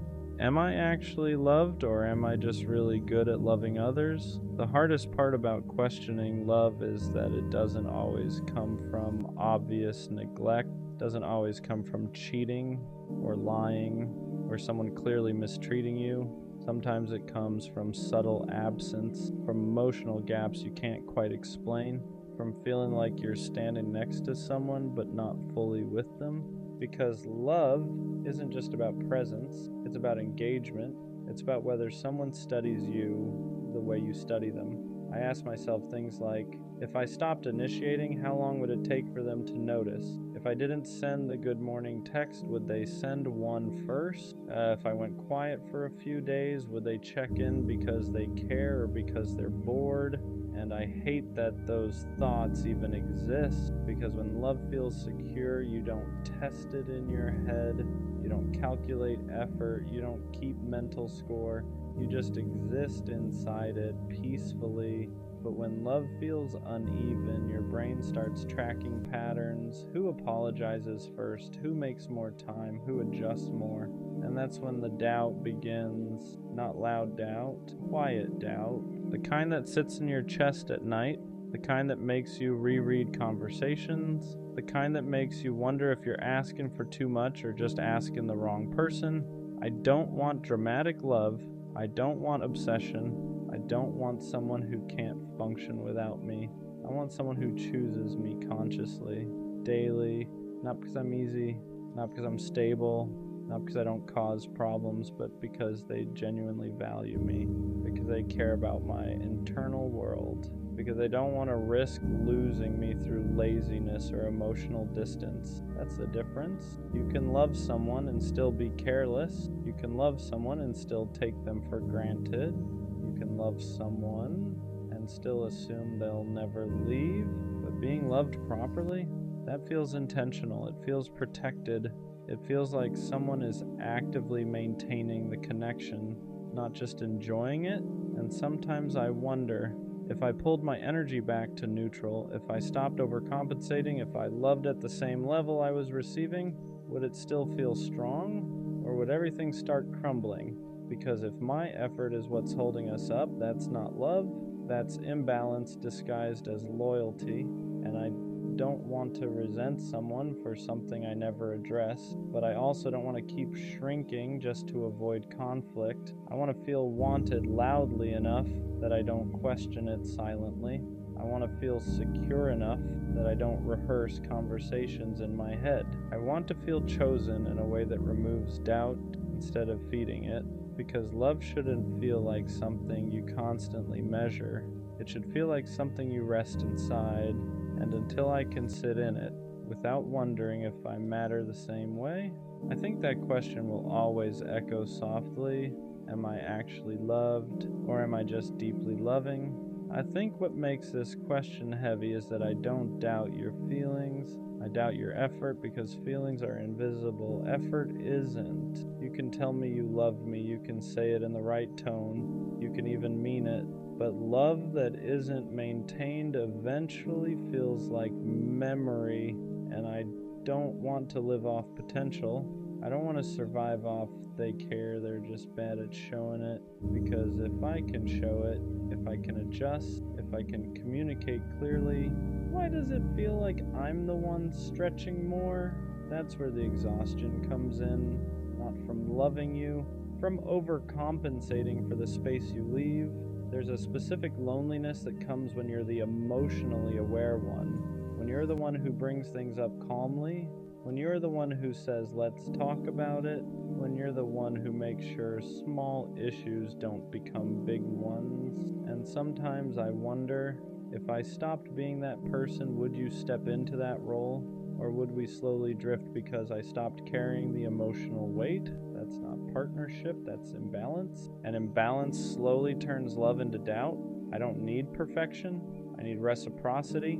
I need to feel like if I fall apart, you won't just watch. I need to feel like if I go quiet, you'll notice. I need to feel like if I stop being strong for a moment, you won't become distant. Because love isn't just about who stays when it's easy. It's about who leans in when things feel uncomfortable. And sometimes I don't feel leaned into, I feel leaned on. And there's a difference. I don't want to be your emotional safety net without you being mine. I don't want to be the consistent one while wondering if I'm consistently valued. And maybe you do love me, but if I constantly have to question it, then something about the way it's being expressed isn't landing. Because real love doesn't eliminate all fear, but it does eliminate constant uncertainty. It doesn't make you feel like you're negotiating your worth. It makes you feel secure enough to stop asking yourself if you matter. And until I can sit in this without quietly measuring effort, without wondering if I'm too much, without shrinking my needs to maintain peace, that question will stay in the back of my mind. Am I actually loved, or am I just deeply convenient? I think the real fear isn't that you don't love me, it's that you love me comfortably. There's a difference. Comfortable love is quiet. It assumes, it relaxes a little too much. It stops trying as hard because it believes I'm not going anywhere, and maybe I won't, but that doesn't mean I don't notice the shift. In the beginning, effort feels automatic. You call just to hear my voice. You ask questions and actually wait for the answers. You care about how my day went, not just what happened, but once things feel stable, do you still pursue me? Do you still choose me loudly? Do you still protect the connection like it could be lost? Or do you just exist in it? Because love that stops being intentional slowly starts feeling optional. And I don't want to feel optional in someone's life. I don't want to be the person you assume will always understand, the person you assume won't leave, the person you assume doesn't need reassurance, because the strong ones still need softness, the independent ones still need consistency, the calm ones still need effort, and sometimes I think people forget that. They mistake my patience for infinite tolerance. They mistake my understanding for emotional immunity. They mistake my loyalty for permanence. But even loyal people get tired. Even understanding people feel hurt. Even calm people question things when the effort changes. I don't want to be loved lazily. I don't want to be loved based on convenience. I want to be loved actively. I want someone who doesn't just assume I know they care, but make sure I feel it. Someone who doesn't just stay, but stays with intention. Because here's the truth, if I ever stopped trying the way I do now, would you fight for this the same way? If I ever pulled my energy back to neutral, would you step up or would you get distant? That question alone tells me a lot. Love shouldn't feel like something I'm maintaining by myself. It shouldn't feel like if I relax for a second, everything will slowly fade. It should feel mutual. balanced, protected from both sides. And until I feel that consistently, not just in moments, not just after conflict, not just when I express doubt, that quiet thought will linger. Am I loved deeply or just comfortably? Maybe the hardest part about all of this is that I don't want to accuse you. I don't want to sound ungrateful. I don't want to seem insecure. I don't want to turn something small into something heavy. But silence builds pressure, and pressure turns into quiet resentment, because when I feel like I'm giving more than I'm receiving, I don't explode, I adjust. I overthink, I analyze, I start loving more carefully, and that's when something shifts inside me. I stop being soft in the same way, I stop opening up as freely, I stop expressing needs because I don't want to feel like a burden. And you probably wouldn't even notice at first, because I don't change loudly, I change subtly. And that's the scary part, because once I start protecting myself emotionally, I don't fully come back the same. I don't want to have to guard my heart with someone who says they love me. I don't want to measure my words. I don't want to calculate how much reassurance I can ask for without seeming too much. I want to exist freely. But freedom only comes when love feels secure, not intense, not obsessive, secure. The kind of secure where I don't have to question your effort after a disagreement. The kind of secure where your consistency doesn't depend on my mood. The kind of secure where I don't feel like I have to earn softness from you. Because love shouldn't feel conditional. It shouldn't spike when I'm easy to love and dip when I need extra understanding. And sometimes I ask myself something deeper. If I disappeared tomorrow, would you miss me because you love me? Or because you lost something that benefited you? Would you miss my heart? Or just my stability? Would you miss the way I cared, or just the fact that I cared consistently? That difference matters more than people realize, because I don't want to be someone's comfort zone if I'm not also their conscious choice. I don't want to be someone's safe option if I'm not also their priority. And I don't want to keep pouring into something where I feel like I'm the emotional backbone. Love should feel like two people holding it up, not one person carrying it quietly. And until I feel that weight shared, I'll keep asking myself softly, am I actually loved, or am I just deeply dependable? I think what I've realized is this: if I constantly have to ask myself whether I'm loved, then something inside me doesn't feel safe, because real love doesn't require constant decoding. It doesn't make you sit alone at night replaying conversations. It doesn't make you question your worth after small disagreements. It doesn't make you shrink just to maintain peace. Real love feels steady, not perfect, not dramatic, steady. It feels like someone who chooses you, even when you're not at your best. It feels like someone who reassures without being forced. It feels like someone who protects your heart, like it's their responsibility too. And maybe you do love me, but if your love makes me anxious, if it makes me overanalyze, if it makes me feel like I'm asking for too much when I ask for consistency, then it's not landing the way love should, because love shouldn't make you question your value. It should reinforce it. It shouldn't make you feel like you're lucky to be chosen. It should make you feel mutually chosen. Maybe the real shift isn't asking, am I actually loved? Maybe it's asking, do I feel secure here? Do I feel prioritized? Do I feel emotionally safe? Because love isn't just something someone says. It's something you experience repeatedly. It's in the tone, the effort, the consistency after comfort sets in, the way someone handles you when you're difficult, not just when you're easy. And if I'm honest, I don't want intense love. I don't want dramatic love. I don't want love that feels like a roller coaster. I want love that makes me stop asking this question entirely. Love that's so clear, so intentional, so consistent that doubt doesn't have room to grow. Because if I'm constantly wondering whether I'm loved, then maybe I'm not asking for too much. Maybe I just haven't experienced love that makes the answer obvious. And when I do, I won't have to ask, I'll know. Some nights, I stay up hugging my pillow pretending it's someone. Not because I'm dramatic, but because it gets lonely when no one chooses you. You start wondering if love just missed you, if maybe everyone else got picked and you were the one who got skipped over. I tell myself I'm fine being alone, and most days I am, but late at night when the world is quiet, that's when the question comes back. Will love ever find me, or am I just meant to imagine it? I think the hardest part is not the loneliness. It's feeling like you have so much love to give and nowhere to put it, no hands to hold, no one to come home to, just you, your thoughts, and the same hope you keep tucking away every morning.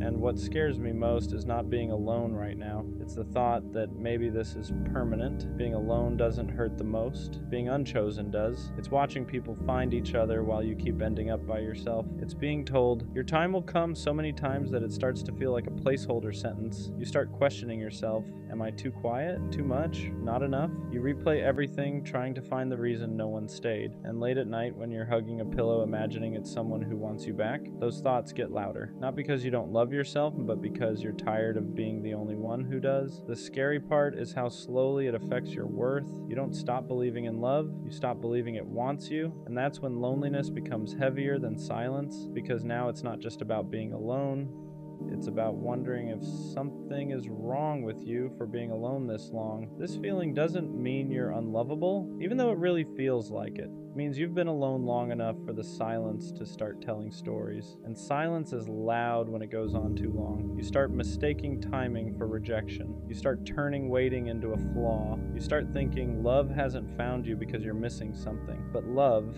doesn't work on fairness, and it doesn't run on schedules. Some people find it early. Some people find it after they've learned how to sit with themselves at night. And that doesn't make you behind. It makes you human. The fact that you still want love, still imagine it, still hope for it, even after feeling unchosen, that's not weakness. That's proof your heart didn't close. Imagining love at night doesn't make you desperate. It means you're human. You're not hugging a pillow because you're weak. You're doing it because your body remembers what closeness feels like, even when your life hasn't caught up yet. There's nothing wrong with wanting someone to come home to, with wishing there was a hand to reach for when the day finally goes quiet. The problem isn't that you imagine love, it's that you've been alone long enough to start believing wanting it is something you need to outgrow. But love isn't something you mature out of, something you wait for without turning against yourself in the meantime. You don't need to shame the part of you that still hopes at night. That part is just proof you haven't gone numb, and as long as you haven't gone numb, love hasn't missed you. Loneliness at night doesn't get to decide your future. Even when it feels endless, nights are heavy because they strip everything down. No distractions, no noise, just you and the question you try not to ask during the day. But night feelings aren't prophecies. They're just unmet needs speaking when everything else is quiet. Being alone right now doesn't mean you'll always be alone, and being unchosen so far doesn't mean you're unchoosable. It just means you haven't been met yet. There's a difference. You're not behind, you're not forgotten, you're not running out of time. You're just in the part of the story where love hasn't arrived, not the part where it never does. The hardest balance is holding hope without turning it into self-doubt, because when you hope for something for a long time, it can start to feel personal when it hasn't arrived yet. You tell yourself you're patient, but underneath that, there's a quiet fear that maybe hope is just another way of setting yourself up, so you try to numb it. You tell yourself you don't need love, you act like you're fine on your own, but hope doesn't disappear that way. It just goes quiet and waits for the night. The truth is, hope isn't the problem. Hope only hurts when you turn it inward and use it as proof that something is wrong with you. You're allowed to hope without questioning your worth. You're allowed to want love without it meaning you're lacking. Hope isn't weakness. It's just your heart still believing in a future you haven't reached yet. When love hasn't found you yet, it can make you feel invisible. You're moving through life unnoticed, unchosen, easy to pass by, but invisibility isn't the truth. It's just what loneliness whispers when it's tired of waiting. You don't get overlooked because you lack something. You get overlooked because connection isn't something you can force into timing. The right person doesn't miss you because they're better at noticing. They find you because they're looking for what you already are, and until then you're not invisible. You're just living in the space before recognition. That space feels quiet, it feels long, it feels unfair. But it isn't empty.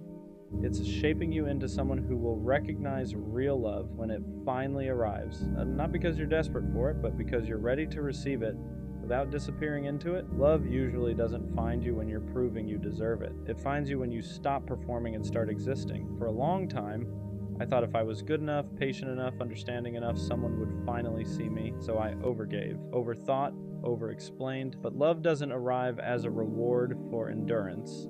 It arrives when you're no longer shrinking to be easier to choose. The moment you stop asking, what do I need to fix? And start asking, what do I need to feel safe? Something shifts. You don't chase connection anymore, you allow it, and that doesn't make love come faster, and it makes it come healthier.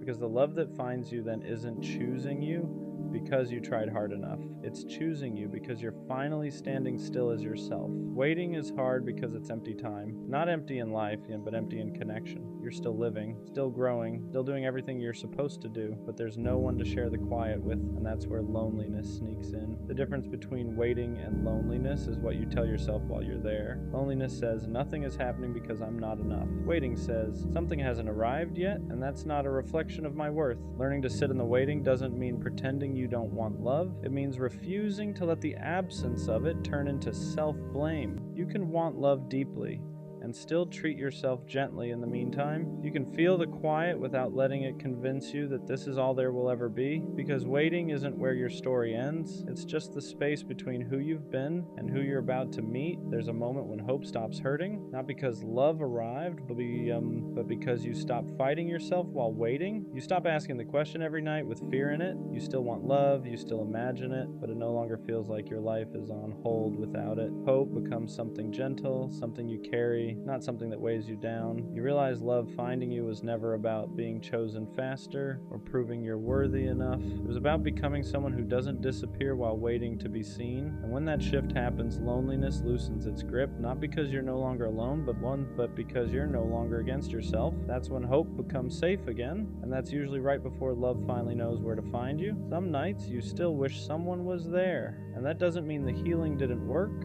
It just means you're human. Missing connection isn't a setback. It's not proof you're regressing or going backward. It's just your heart remembering what it wants to share. The difference now is that the wanting doesn't hurt the same. It doesn't spiral. It doesn't turn into panic. It doesn't make you question your worth. It just exists. You can want love without feeling empty without it. You can imagine closeness without feeling broken when it's not there yet. And that's growth. Because you're no longer waiting with desperation. You're waiting with trust. Trust that love doesn't miss people who are becoming more themselves. It finds them when they're steady enough to receive it without disappearing. The love that finds you after this season feels different, not louder, not dramatic, safer. It doesn't make you question yourself. It doesn't make you wonder where you stand. It doesn't ask you to stay up at night holding space for uncertainty. It meets you where you are. And because you've spent time alone, because you've learned how to sit with yourself, you don't cling to it, you appreciate it, you don't lose yourself in it because you know what it feels like to hold yourself first. That's why this waiting was never a punishment, it was preparation, not to make you stronger in a hard way, but steadier in a soft one. So if you're still alone right now, still asking if love will ever find you, it will. And when it does, you'll understand why it couldn't find you earlier. You weren't meant to be met when you were questioning your worth. You were meant to be met when you finally believed you were already enough. If you're asking that question right now, it doesn't mean you're behind. It means you're honest. You're honest about wanting connection, about feeling alone sometimes, about hoping there's more than just nights where you hug a pillow and imagine what could be. And that honesty matters. Love doesn't find people who gave up on it. It finds people who stayed open even when it hurt. People who learned how to be alone without becoming bitter, who waited without turning against themselves. So no, love didn't miss you. It just hasn't arrived yet. And when it does, it won't feel like something you chased or finally earned. It'll feel like something that recognizes you, like it knew where you were the whole time, and suddenly those nights won't feel so heavy anymore. Not because you forgot them, but because they led you right where you were meant to be. One day you won't ask the question anymore, not because love arrived overnight, but because you stopped measuring your life by what's missing. You'll still want connection, you'll still imagine it sometimes, but it won't feel heavy. You'll realize you didn't waste these nights. You were learning how to stay gentle in a quiet season, and that matters because the love that eventually finds you won't have to convince you that you're worth choosing. You'll already know. And when someone finally holds you, it won't feel like something you waited forever for. It'll feel like something that arrived right when you were ready to be seen, not as someone hoping to be chosen, but as someone whole. We all know that one friend who's genuinely a good guy, not the fake nice kind, not the kind that's only good when it benefits him. I mean the real kind, the one who listens more than he talks, the one who checks in just because, one who walks her home, texts, "Let me know when you get there," and actually waits for the reply, not for points, not for validation, just because that's who he is. He shows up when people call. He remembers small details, he gives effort without keeping score, and somehow he's always the one that gets hurt.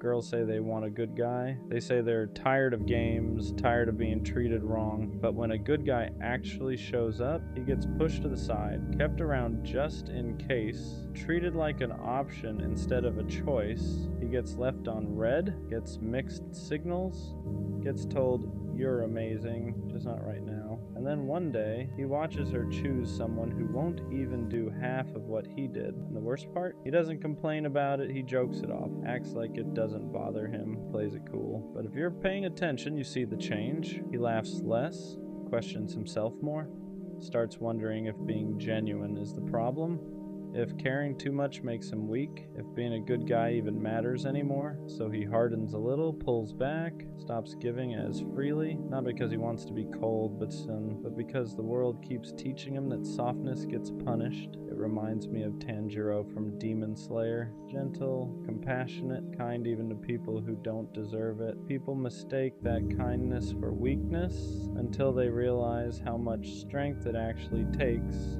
to stay good in a cruel world. That's the truth people forget. Real strength isn't loud.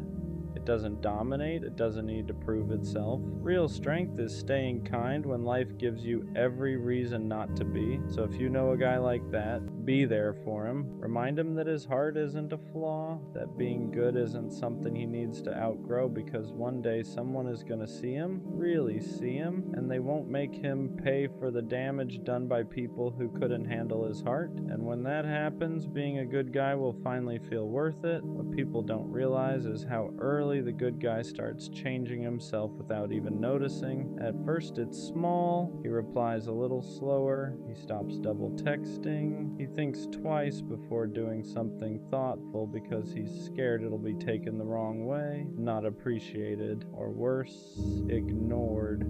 He starts asking himself questions he never used to ask. Am I doing too much? Should I care less? Why do I always end up like this? And that's dangerous, because now he's learning to dull the very traits that made him special. The world doesn't break good guys all at once. It chips away at him slowly. Every time his effort isn't matched, every time his loyalty is taken for granted, every time he's told he's perfect but still not chosen. Eventually he starts building walls, not because he wants to play games, but because he's tired of being the only one who loses when he plays fair. He watches people who treat others poorly get rewarded with attention, love, and chances, and he wonders what he's doing wrong for choosing empathy instead of ego. But here's what nobody tells him. Being a good guy isn't about what you receive immediately, it's about who you become long-term. Patience he has, the emotional awareness, the ability to love deeply without needing control. Those qualities don't disappear just because they've been overlooked. They mature, and when the right person finally comes along, those same traits won't feel like a burden. They'll feel like safety, like home, like something rare in a world full of half-effort and emotional detachment. The good guy doesn't lose, he just waits longer for the right win. There's also something else the good guy carries that no one talks about. Guilt for feeling angry when he's treated unfairly, guilt for wanting to pull away, guilt for even questioning whether being kind is worth it anymore, because deep down he doesn't want to become someone he wouldn't recognize. So instead of expressing that frustration, he swallows it. He tells himself to be patient, to be understanding, to give people the benefit of the doubt, even when they've shown him who they are multiple times. And that self-control, that restraint, it takes more strength than most people will ever realize, but it comes at a cost. He starts to feel invisible, like his effort only matters when it's convenient for someone else, like his loyalty is expected, not appreciated. And the scariest part isn't that people take advantage of him, it's that he starts expecting it. That's when the good guy begins to question his worth, not in a dramatic way, quietly, internally. He wonders if he needs to be colder to be respected, louder to be noticed, less caring to be chosen. And even though he doesn't like those thoughts, they creep in anyway. But here's the truth he needs to hear. The world doesn't need more detached people pretending they don't care. It needs more people who choose kindness, even when it's inconvenient. More people who know how to love without manipulation. More people who stay solid when everything around them feels fake. The good guy isn't weak for feeling deeply. He's strong for not letting pain turn him into something he's not. And one day that integrity will matter more than all the times he was overlooked. At some point, the good guy has to learn a hard lesson. Being kind doesn't mean being available to everyone. Being loyal doesn't mean tolerating disrespect. And having a good heart doesn't mean you owe it to people who keep proving they don't know how to handle it. This is usually the stage where he starts choosing himself. Not in a selfish way, not in a bitter way, but in a quiet, self-respecting way. He stops chasing people who only reach out when it's convenient. He stops over-explaining his intentions. He stops proving that he's different. Because the truth is, the right people don't need convincing. The good guy learns that boundaries aren't walls, they're filters. They don't block love, they block misuse. And once he understands that, everything changes. He becomes more selective with his energy, more intentional with who gets access to him. He still cares deeply, but now it's earned. This is where his strength really shows. He doesn't become cruel, he doesn't become cold, he just becomes aware. He learns that love shouldn't feel like constantly waiting your turn, that effort shouldn't feel one-sided, that if someone truly values you, they won't make you question where you stand. And when he finally meets someone who matches his energy, who sees his kindness as safety instead of weakness, it clicks. All the waiting, all the hurt, all the doubt, it suddenly makes sense. Because the good guy wasn't wrong for being good, he was just giving his heart to the wrong people. There's a moment where the good guy finally realized something important. He was never meant to be understood by everyone. His way of loving was never designed for people who thrive on attention, chaos, or option. It was meant for someone who values depth, consistency, and intention. And once that clicks, he stops feeling ashamed of who he is. He understands now that not everyone deserves access to his softness, that some people only know how to take, not receive. And that doesn't make him naive, it makes him discerning. He doesn't need to change his heart, he just needs to protect it better. The good guy learns how to walk away without guilt, not because he stopped caring, but because he started caring about himself too. He learns that choosing peace over potential isn't giving up, it's growth. That silence is sometimes the loudest form of self-respect, and slowly something shifts. He speaks clearer, stops apologizing for having standards. He no longer wonders if being a good guy is worth it. He knows it is, because even if the world tried to harden him, it didn't succeed. He stayed true, and that integrity, that's something no one can take from him. One day, someone will meet him where he is. They won't question his intention. They won't test his loyalty. They won't confuse kindness for weakness. They'll recognize it immediately, and they'll protect it the same way he does. Until then, the good guy keeps moving forward, not bitter, not broken, just wiser. And when that day comes, it won't feel dramatic. It won't feel like a movie moment where everything suddenly makes sense all at once. It'll feel calm, familiar, almost quiet, because the right person won't make the good guy question himself. They won't make him wonder if he's doing too much or not enough. They won't make him feel like he has to shrink his heart to be accepted. They'll meet him where he stands. They'll appreciate the way he listens, the way he shows up, the way he loves without keeping score. And for the first time, he won't feel like his kindness is a liability. It'll feel like a gift, something mutual, something protected, something finally returned. The good guy won't have to explain himself anymore. He won't have to prove that his intentions are real. He won't have to play it cool or pretend he doesn't care. He'll be allowed to be exactly who he is, and that'll be enough. Until then, the journey matters. Every disappointment taught him boundaries. Every heartbreak taught him discernment. Every moment of doubt sharpened his sense of self. He didn't lose those years being overlooked. He was being prepared to recognize real love when it shows up, prepared to walk away from anything that feels half-hearted, prepared to protect his heart without hardening. So if you're that good guy reading this, don't change. Don't let the world convince you that you need to become colder to survive. Stay solid, stay honest, stay kind. Just be selective with who gets that version of you. Because the world doesn't need fewer good guys. It needs people brave enough to stay good even when it's easier not to. What people never see is how much discipline it takes for the good guy to stay the way he is. Every bad experience tempts him to harden up. Every time he's overlooked, replaced, or taken for granted, there's a voice in his head telling him to stop caring so much, to move differently, to love less, to become like everyone else. But he doesn't. Not because it's easy, but because he knows who he is. He understands now that changing his character to fit a broken system would only cost him himself, and losing yourself just to be chosen by the wrong people is a price that's too high. So instead of becoming colder, he becomes more intentional. Instead of closing his heart, he narrows the door. He learns that being good doesn't mean being accessible to everyone. It means being principled. It means having the strength to say no, to walk away, to choose solitude over disrespect. And that kind of self-control, that's rare. The good guy also learns to forgive, not to excuse what hurt him, but to free himself from carrying resentment. He doesn't want bitterness living rent-free in his heart. He wants peace, growth, clarity, and forgiveness is part of that process. And one day, when someone finally meets him with the same depth, the same consistency, the same effort, he'll recognize it immediately. Not because it feels intense, but because it feels familiar.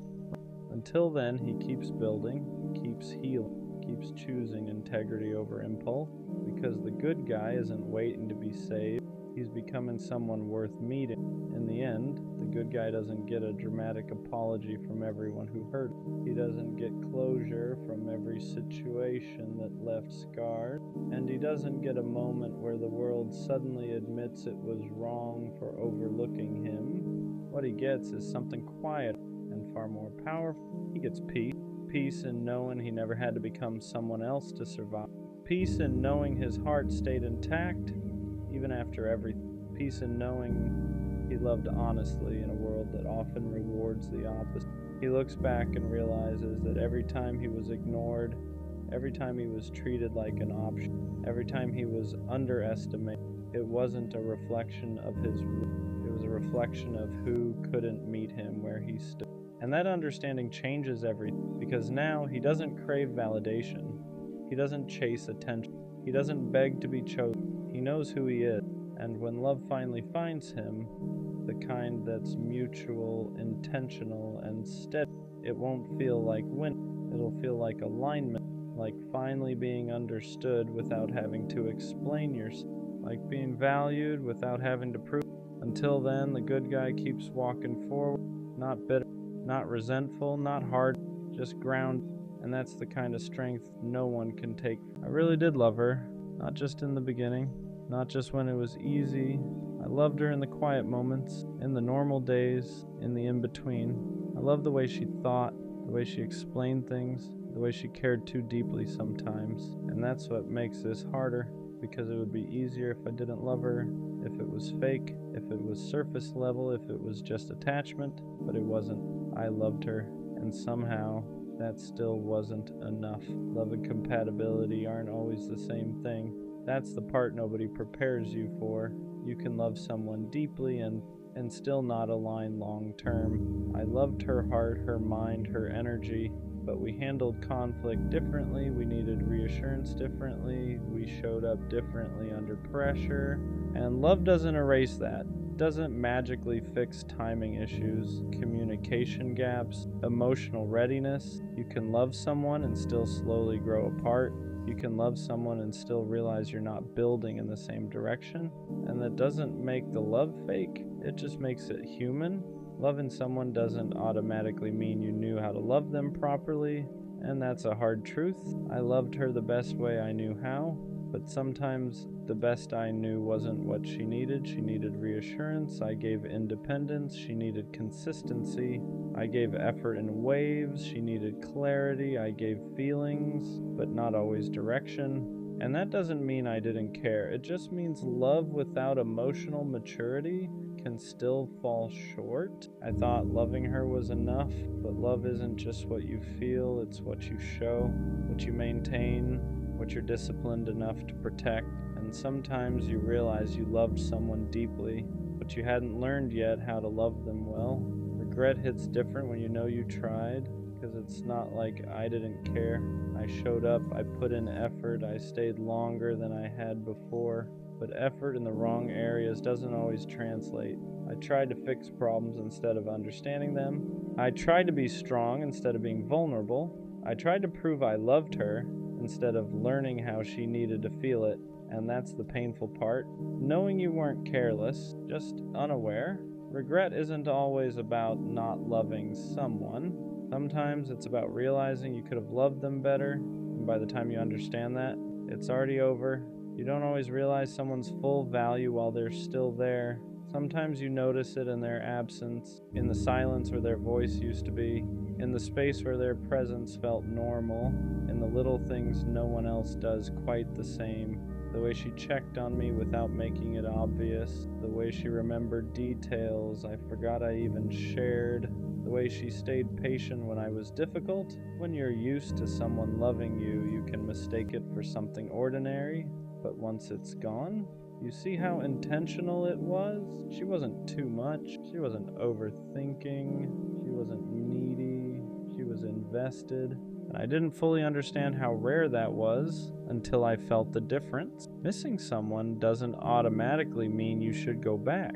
That's the confusing part. Because loneliness can sound like love. Silence can romanticize memories. Distance can soften the hard parts. I miss her laugh, her presence, the way she cared.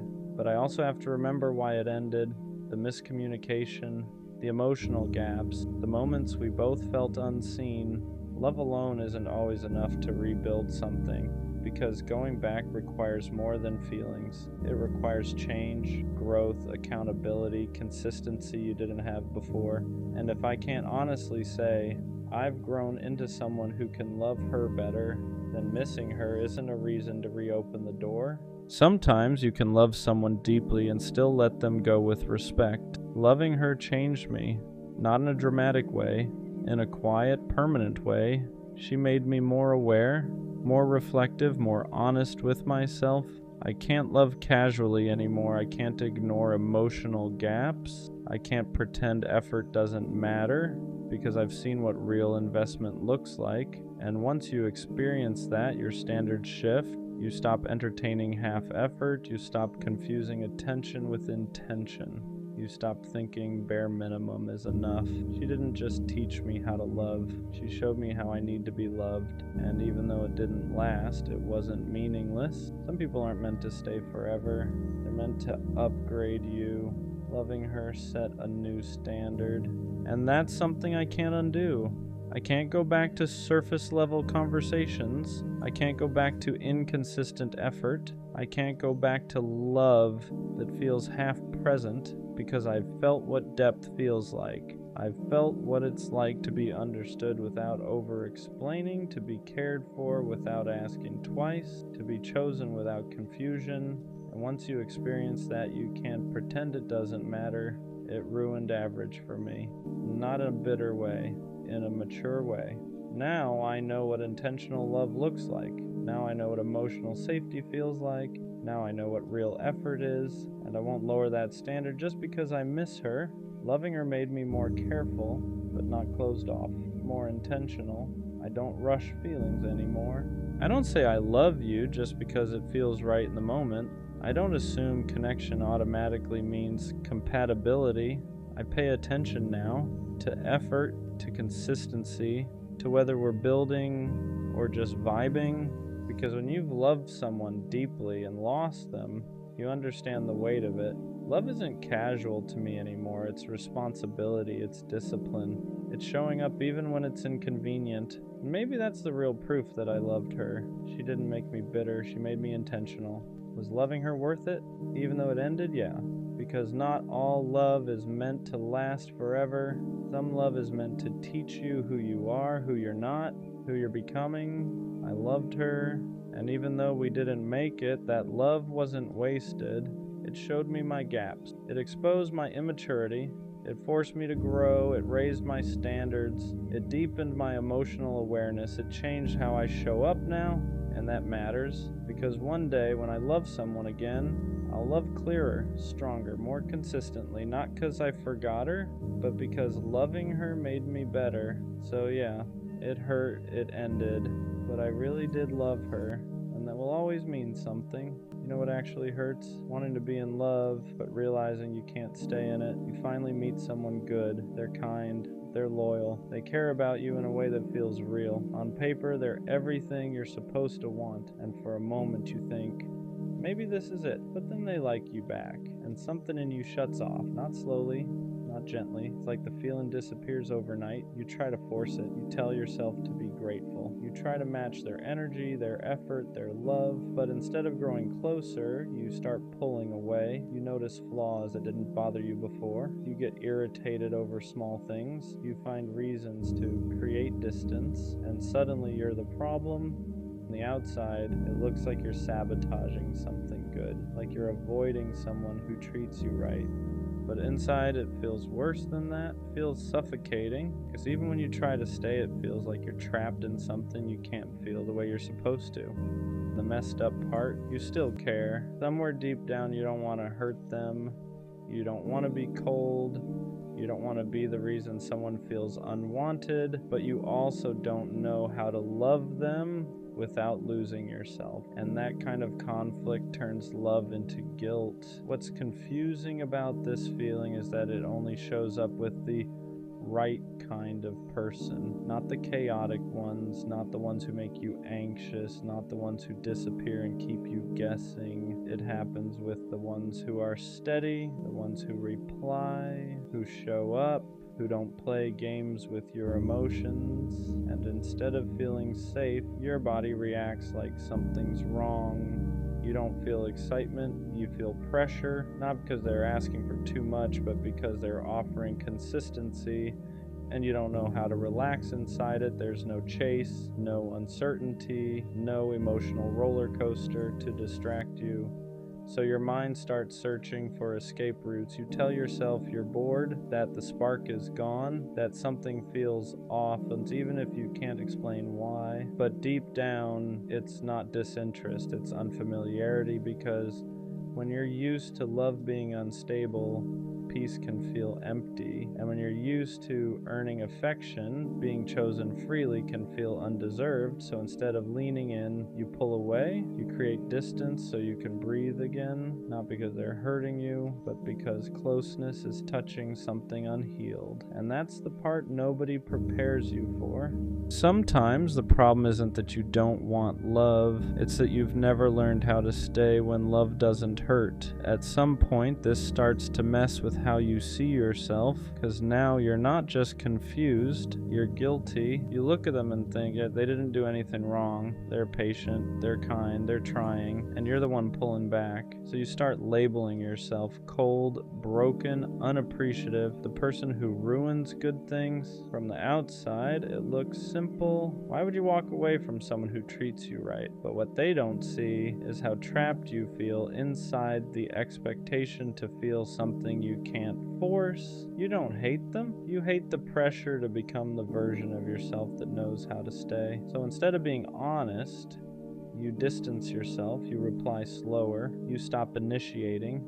You hope they'll lose interest so you don't have to explain yourself. And that's the part that hurts the most, not losing them, hurting someone who didn't deserve it. You carry that with you. The knowledge that somewhere someone is wondering what they did wrong, when the truth is you just didn't know how to receive what they were offering. And that realization sits heavy, because wanting love but not knowing how to hold it feels like a flaw you can't explain, only live with. Avoidance doesn't come from not caring. It comes from caring too much and not knowing how to say it. Because how do you explain something like this without sounding cruel? How do you tell someone, you're good to me, but I don't feel what I'm supposed to feel? There's no gentle way to say that. So instead of explaining, you disappear emotionally. You convince yourself silence is kinder.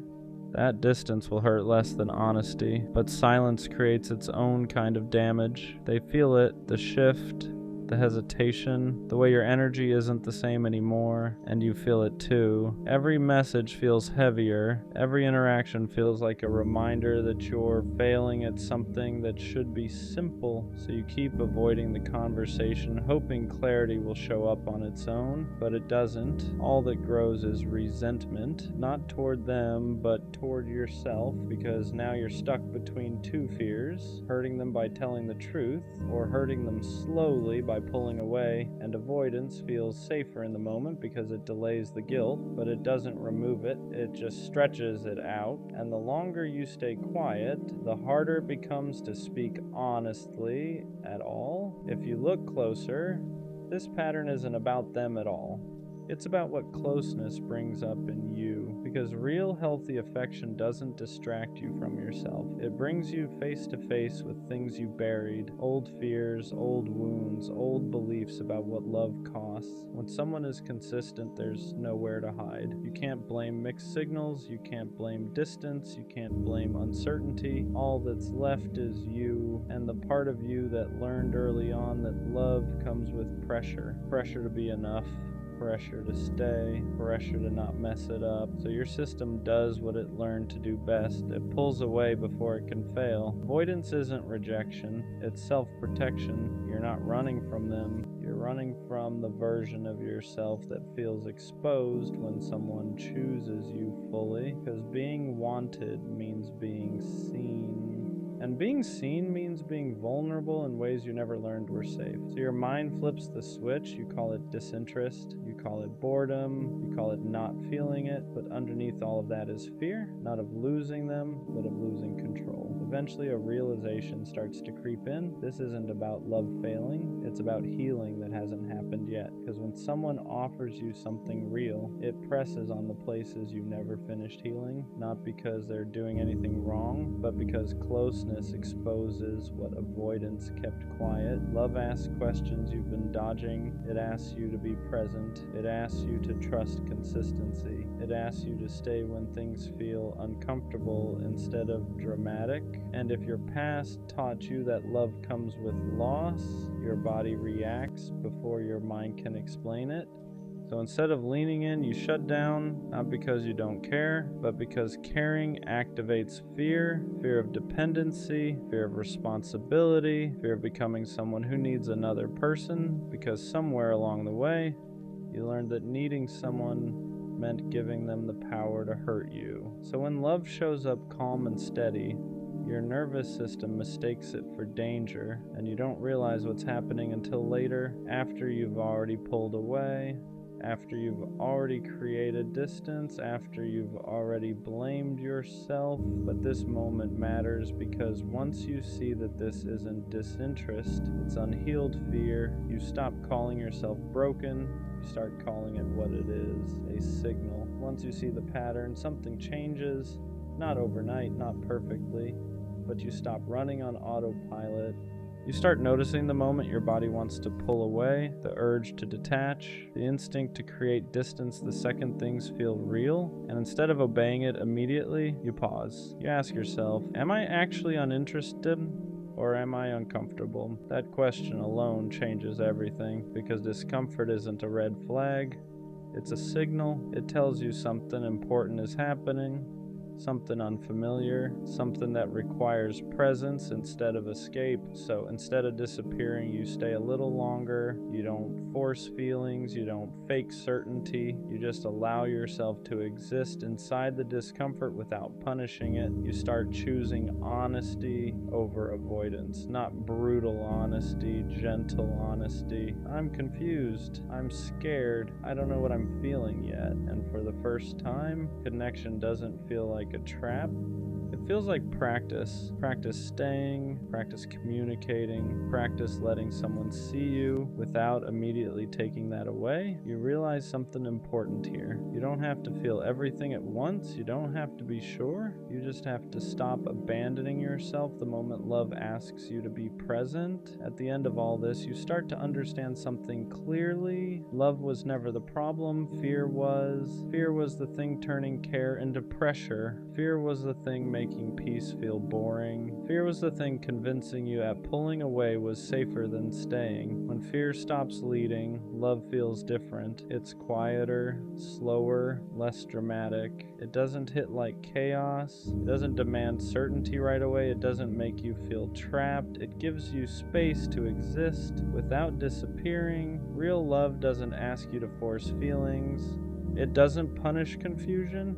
It doesn't make you feel like you're failing for needing time. It lets you grow into it, and when you stop running, you realize something important. Caring doesn't mean losing yourself. Staying doesn't mean being stuck. And choosing someone doesn't mean giving up control. It just means you're present. You're allowed to learn how to love differently than you were taught. You're allowed to take it slow. You're allowed to feel unsure without self-sabotaging.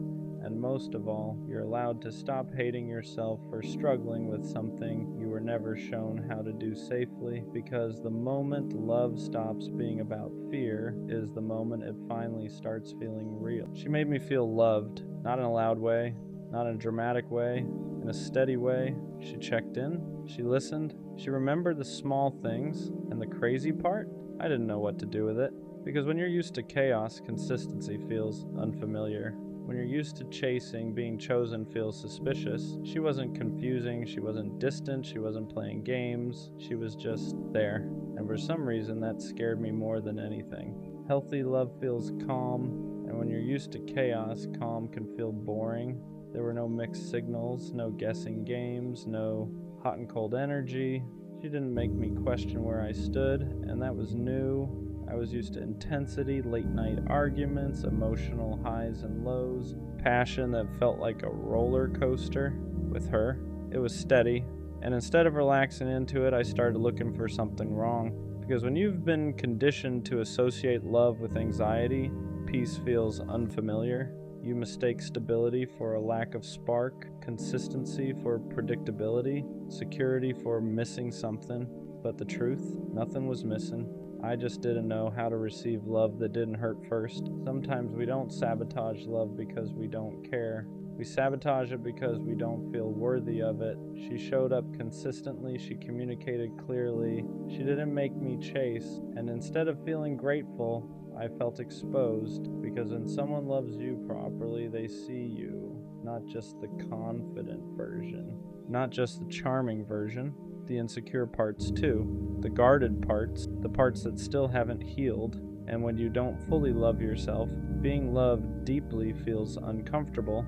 You start thinking, what if she realizes I'm not as solid as I seem?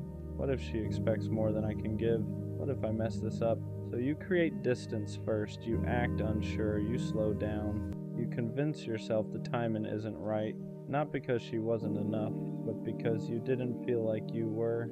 I told myself it wasn't the right time, that I needed to focus on myself, that I wasn't in the right headspace, that something felt off, but if I'm being honest, nothing was off. I was just scared of being responsible for something real.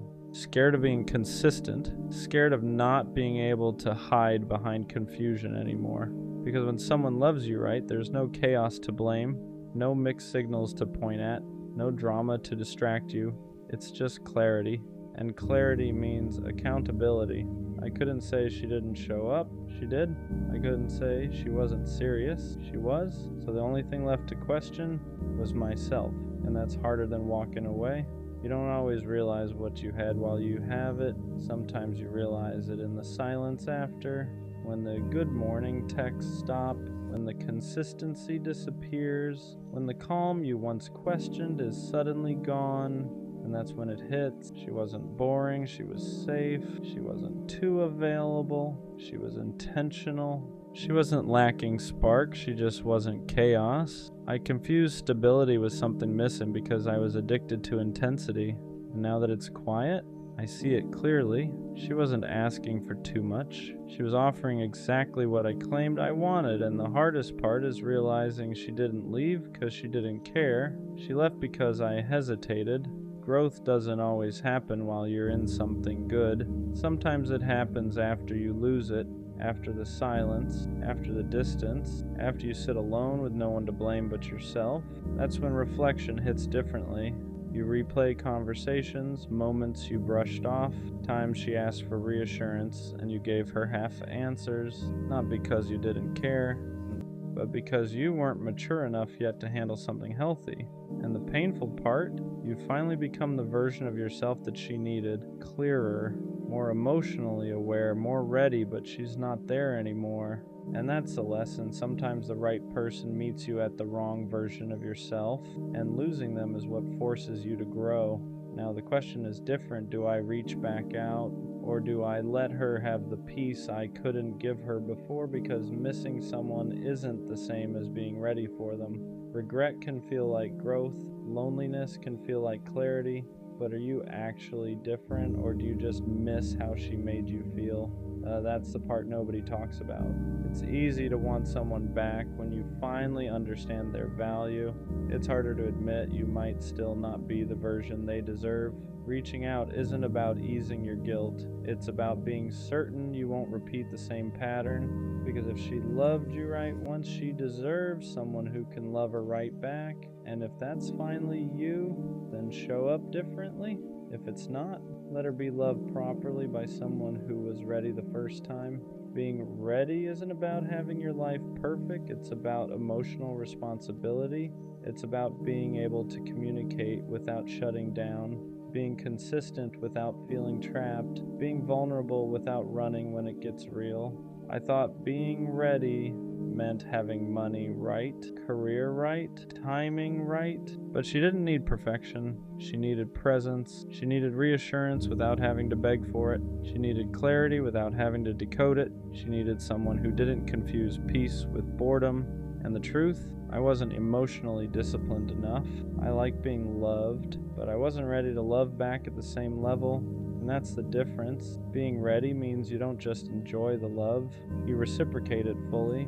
Was losing her a mistake, or was it a lesson I had to learn the hard way? At first it felt like a mistake, like I let something rare slip through my hands, like I fumbled the one person who actually showed up right. But the more I sat with it, the more I realized something.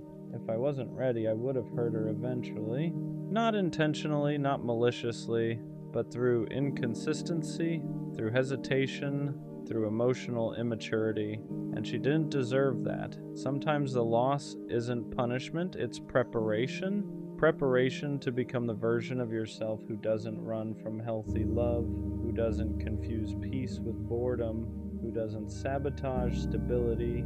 Maybe she wasn't meant to stay forever. Maybe she was meant to show me what real love looks like, so I'd stop settling for less and stop being less. And that doesn't erase the regret, but it gives it meaning. Will she ever know how much she meant to me? Probably not in the way she deserved, because when she was loving me out loud, I was loving her quietly. When she was certain, I was unsure. When she was present, I was half in. And now that I finally understand her value, it's in hindsight. But here's what I do know. She raised my standard, not just for what I want, but for who I need to be. She showed me that love doesn't have to be chaotic to be real, that consistency isn't boring, that reassurance isn't weakness, that stability is rare, and maybe she'll never know how much she changed me. Maybe she'll never know that losing her is what forced me to grow. But one day, when I love someone the right way, fully, clearly, consistently, a part of that will be because of her, because she loved me right, even when I wasn't ready, and that's something I'll always respect. No isn't the worst thing a girl can say, but the worst thing a girl could do is to pretend to like you or love you, get you attached, treat you like her boyfriend, and tell you she's not ready for a relationship. Shawty just played you like she's playing Animal Crossing. If there was an Olympic sport for getting played, best believe you would have gotten a gold or bronze medal. Y'all didn't even get past the talking stage. She dragged it out like this was 13 reasons why. If this was me, finding her would be as easy as trying to find the one piece. This type of disrespect is something you can't tolerate. The woman species now makes your blood boil. Talking to girls romantically is something you don't even want to hear about. This is the type of pain and heartbreak that will have you up at 3 a.m. doing 3 sets of 20 push-ups while thinking of ways to change your life around. This is the type of pain that makes you want to get rich and conquer the world. After this type of foolery, she might have turned you nonchalant. Now every girl you meet after her suffers. It's like she broke the way you loved and trusted. This is honestly most of us guys' lore. A lot of us aren't born nonchalant. It's usually someone who makes us feel that we need to be this way to protect ourselves from the way we were once hurt. This is why I always say don't give away your love and your heart too soon. Then it could all be a game of poker, and these girls are waiting for you to show your hand so they can crush you and take you for everything you have. After that kind of situation, you don't just move on like nothing happened. People act like you can just charge it to the game, but that game took something from you. It took the version of you that believed words matched actions. It took the version of you that assumed consistency meant interest, that effort meant intention. And once that's gone, it doesn't come back easily. You start noticing the shift in yourself. You don't text first as much anymore. You hesitate before opening up. Compliments feel suspicious. Affection feels temporary. You're no longer asking, do I like her? You're asking, is this even real? And that question follows you into every new connection, even with people who haven't done anything wrong. That's the unfair part. One person plays with your feelings, and suddenly everyone after them has to deal with the damage. You become guarded, distant, almost emotionally lazy, not because you don't care, but because caring once cost you too much. You learn that giving your heart too early can turn into a lesson you never asked for. And late at night, that's when it really hits. When the distractions are gone, when you're alone with your thoughts, that's when the anger shows up, not just at her, but at yourself, for ignoring the red flags, for believing potential instead of patterns, for staying when deep down something felt off. That anger fuels change, but it can also harden you if you're not careful. A lot of guys turn that pain into motivation. Gym sessions at ungodly hours, obsessing over goals, wanting to level up in every area of life. And while growth is good, it's important to recognize where it's coming from. Are you improving because you want more for yourself? Because you're trying to prove you were worth choosing? That experience becomes part of your story, your lore, not to victimize you, but to explain why you move the way you do now, why you don't fall as fast, why you keep your guard up, why you test people before trusting them. You weren't born this way. Someone taught you to protect yourself, and the real lesson isn't to stop loving. It's to stop giving your heart to people who haven't earned access to it yet. What really messes with you is realizing she probably didn't think it was that deep. To her, it was just talking, just vibes, just something to pass the time. But to you, it was hope. It was imagination. It was planning things in your head you never even said out loud. And that imbalance is where the damage happens. One person is casually passing time, the other is slowly building attachment. You replay moments looking for answers.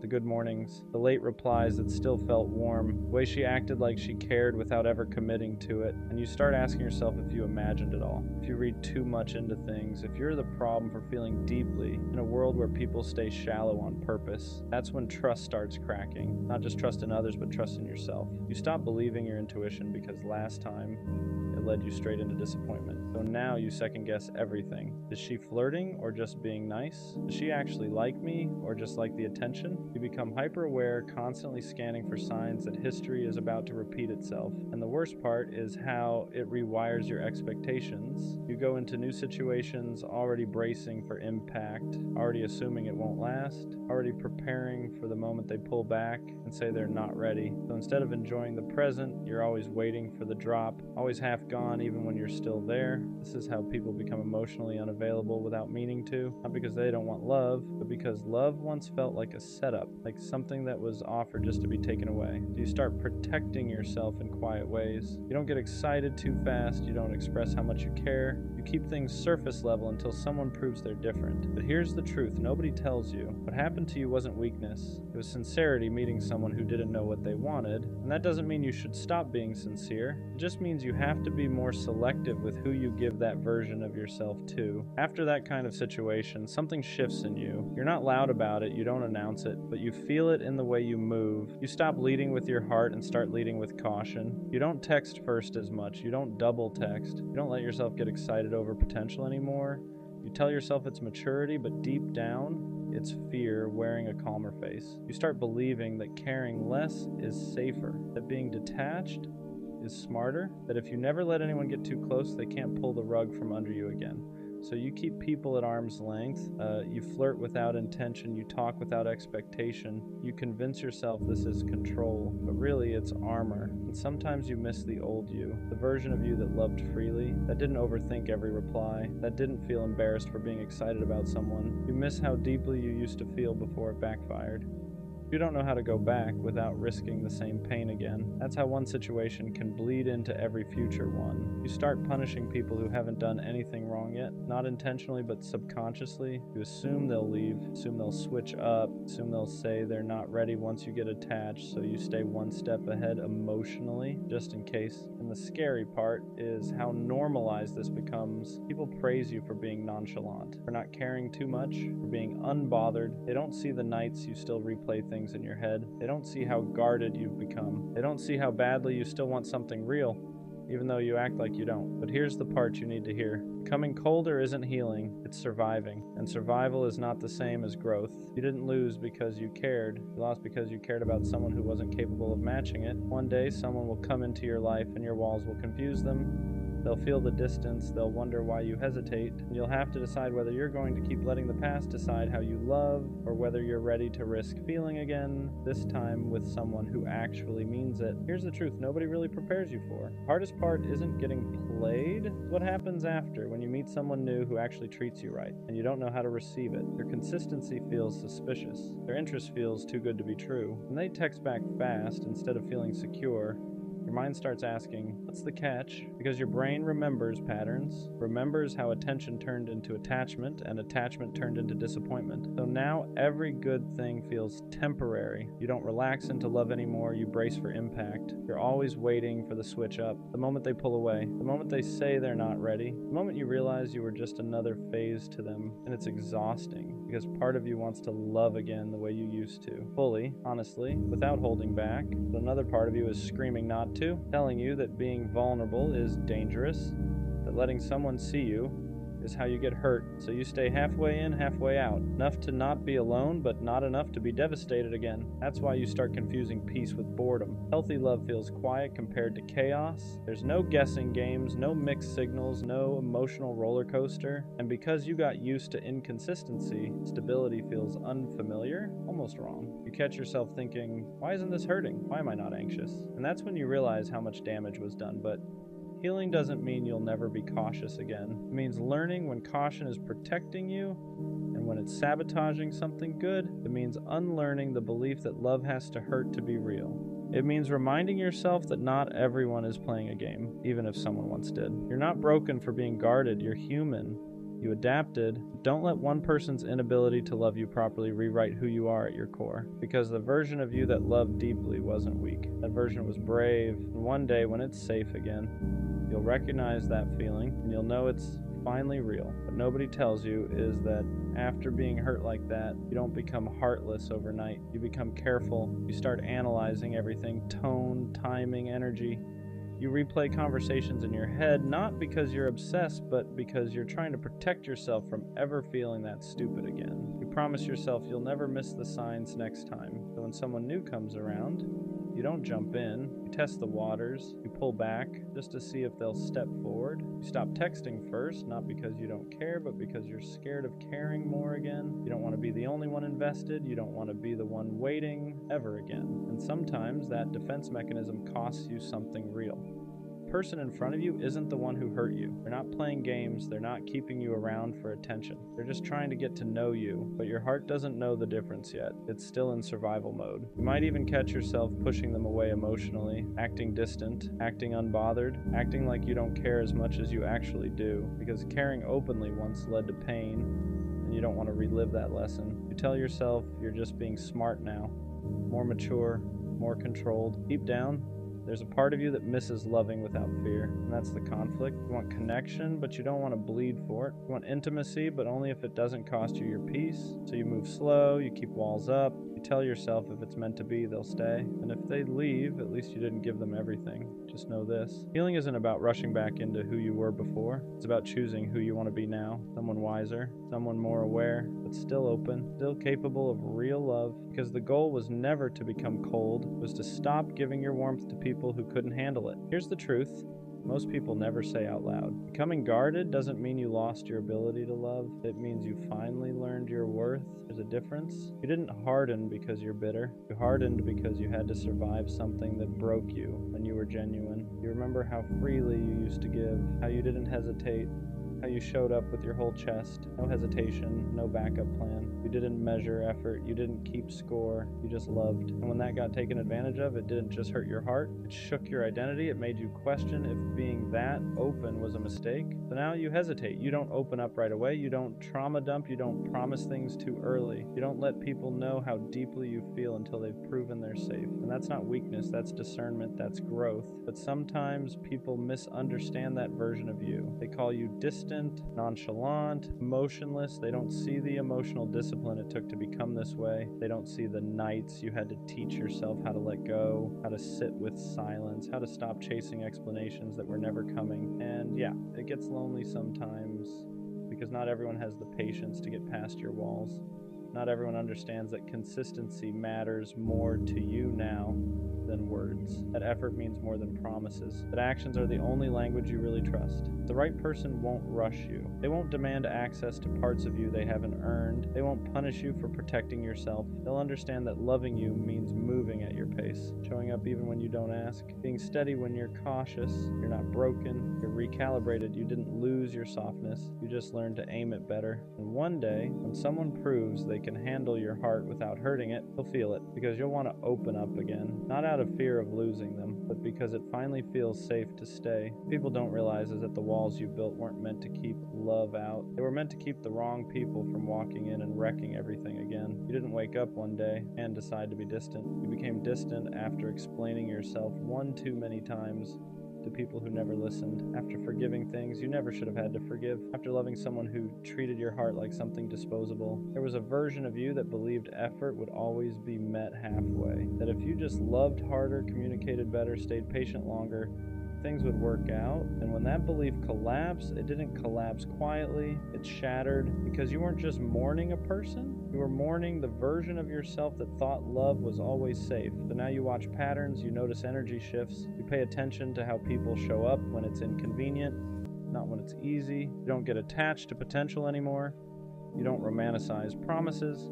You wait to see if words and actions line up, and if they don't, you detach without explaining yourself the way you used to. Some people call that cold, but it's not. It's clarity. You're tired of giving the benefit of the doubt to people who already showed you who they were. You're tired of staying loyal to people who only kept you around when it benefited them. You're tired of feeling stupid for caring too much, so you stopped overextending. You stopped proving. You stopped begging to be chosen. And yeah, sometimes you miss how deeply you used to feel. Sometimes you miss how excited you got, how hopeful you were. But you also remember the crash, the nights you questioned your worth, the way your chest felt heavy for weeks, the way you blamed yourself for someone else's inability to love you properly. That's why you don't rush now. That's why you don't fall fast. That's why you protect your peace like it's sacred, because you know what it costs to rebuild yourself from emotional ruins. And the truth is, the right person won't see your caution as a flaw. They'll see it as proof that you value yourself. They'll be patient enough to earn your trust, consistent enough to soften your guard, safe enough to remind you that not everyone comes to take. You're not afraid of love, you're afraid of losing yourself again. And that fear makes sense. Here's the part nobody tells you when you go through something like that. The fact that you're guarded now doesn't mean you're broken. It means you survived, it means you learned, it means you finally stopped pouring yourself into people who treated your heart like something they could pick up and put down whenever they felt like it. You didn't lose your ability to love. You just stopped giving it to people who didn't know how to hold it. Deep down, that soft version of you still exists. The one who loves deeply, the one who shows up, the one who means what they say and stays when things get uncomfortable. You didn't kill that part of yourself. You just hid it. You locked it away until someone proves they're safe enough to see it again. And that's growth, because love isn't about giving everything immediately anymore. It's about watching how someone treats your time, your effort, your vulnerability. It's about noticing if they stay consistent when there's nothing to gain, if they choose you when it's inconvenient, if they respect your boundaries instead of testing how far they can push them. You're not asking for perfection now. You're asking for honesty, for effort that doesn't disappear, for reassurance that doesn't feel forced, for a connection that doesn't make you feel anxious, confused, or small. And the right person won't make you feel like you have to guard yourself forever. They won't rush you. They won't pressure you to open up faster than you're ready. They'll understand why you hesitate, why you question, why you move slower than before, because they won't see your past as baggage. They'll see it as context. One day, Someone will come into your life, and instead of triggering your fears, they'll quiet them. Instead of making you overthink, they'll bring peace. Instead of making you feel like you have to protect yourself, they'll make you feel protected. Until then, it's okay to choose yourself. It's okay to walk away faster. It's okay to protect your heart. You're not cold. You're not heartless. You're just done bleeding for people who never planned to stay. And when love comes again, it won't break you, because this time, you know your worth. I really thought she was different, not in a cliche way. Not in that she's not like other girls type of thinking. I mean, I genuinely believe she moved differently, because from the start, she didn't feel like everyone else. She listened, she asked questions, she made it seem like she actually cared about what I was saying, and that's rare, especially now. So when I felt that kind of energy from her, I didn't hesitate. I opened up, I let my guard down faster than I normally would, because when you think someone is different, you stop protecting yourself the same way. You start believing this might actually be something real, and for a while, it felt like it was. The conversations were easy. Nothing felt forced. It felt like we were naturally building something without trying too hard. And that's what convinced me the most, because real connections aren't supposed to feel complicated. They're supposed to feel natural. So I leaned into it. I gave her my time, my attention, my energy. And I didn't second guess it, because in my head I wasn't just talking to someone random. I was building with someone who was different. At least that's what I thought. The more I talked to her, the more convinced I became that she wasn't like everyone else, because she didn't play games. At least it didn't feel like she did. She replied consistently. She didn't disappear randomly. She made the effort to keep conversations going. And when you've dealt with enough inconsistency before, that kind of energy stands out. It feels real, so I trusted it.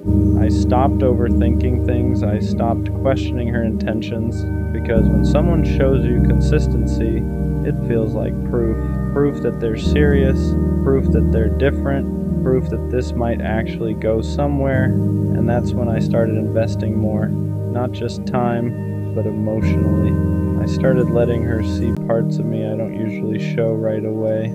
The way I think, the things I've been through, the way I actually feel about certain things, because I thought she was someone who would understand it, someone who wouldn't take that lightly, and she made it seem like she didn't. She would listen, she would respond in a way that felt genuine. She made it feel like what I was saying actually mattered to her, and that's what pulled me in deeper, because attention is one thing, but understanding, that's different, or at least it's supposed to be. But what I didn't realize at the time was this: just because someone understands you doesn't mean they value you the way you think they do. That realization didn't hit me right away. At first, everything still felt real, because when someone listens to you, understands you, and responds in a way that feels genuine, it's easy to believe they care on a deeper level. And I did. I thought she saw me. Not just the surface version, but the real version. And that's not something I give out easily. The more she showed that side of herself, the more I leaned in, the more I believed this wasn't temporary. But slowly, things started shifting. Not in a dramatic way, nothing obvious, just small changes. Her replies weren't as consistent. The energy in conversations felt a little different. The effort started feeling slightly uneven. At first I ignored it, because when you believe someone is different, you don't immediately assume they're changing. You assume something else is going on. Maybe she's busy, maybe she's stressed, maybe she just needs space. So I stayed patient. I didn't pull back. I didn't question her. I just kept showing up the same way I always did. Because in my mind, you don't give up on something real just because it feels off for a moment. But here's the thing I didn't realize yet. When someone is actually different, their consistency doesn't disappear without explanation. That's when I started noticing something I didn't want to admit. The version of her I thought was different only existed in certain moments, not consistently. Because when everything was good, she showed up fully. She was present, engaged, easy to talk to. But when something shifted, even slightly, that same energy disappeared. And that's where the confusion started, because now I wasn't just dealing with inconsistency, I was dealing with contrast. One day it felt real, the next day it felt distant. And when you've seen someone at their best, it's hard to accept their worst. So instead of questioning the connection, I started chasing the version of her I thought was real, the version that listened, the version that understood, the version that made everything feel easy. I kept telling myself, that's who she really is, and maybe sometimes it was. But here's the truth I had to face. If someone only shows up for you sometimes, that's not who they are. That's just who they are when it's convenient. And I didn't want to believe that, because admitting that meant admitting something bigger, that maybe she wasn't different. I just experienced her best moments and mistook them for her whole character. Once I accepted that the different version of her wasn't consistent, something else started becoming clear. I wasn't reacting to who she actually was. I was reacting to who I thought she was. And that's a dangerous place to be, because when you build feelings based on someone's best moments, you start ignoring their patterns. You hold on to the highs and excuse the lows. You remember how good it felt when everything clicked, and you convince yourself that version of them is the real one. So every time she pulled away, I didn't take it at face value. I told myself she'll come back to how she was. Every time the energy dropped, I didn't question it. I just stayed consistent, hoping things would reset. And sometimes they did. She would come back, the conversations would feel right again. The connection would feel easy again, and those moments would convince me all over again that she was different. But now, I understand something I didn't see back then. Those moments weren't proof of consistency, they were just temporary alignment. And temporary alignment feels real when you want something to work, but real connection doesn't come and go like that. It stays. The more I thought about it, the more I realized something I didn't want to admit. I wasn't in a stable connection. I was in a cycle of highs and lows that kept resetting my feelings every time things felt good again, because every time she came back with that same energy, the version of her that felt easy, understanding, and real, it made me forget everything that didn't make sense. It made me forget the distance, the inconsistency, the moments where I felt like I was the only one holding it together. And that's how cycles keep you stuck. They give you just enough to stay, but never enough to feel secure. And I confused that with something meaningful. I thought the fact that we could get back to that good place meant something. I thought it meant the connection was strong enough to survive anything. But now I understand something clearly. If something keeps breaking and resetting, it's not strong, it's unstable. And I was calling instability different because I didn't want to accept that it wasn't what I thought it was.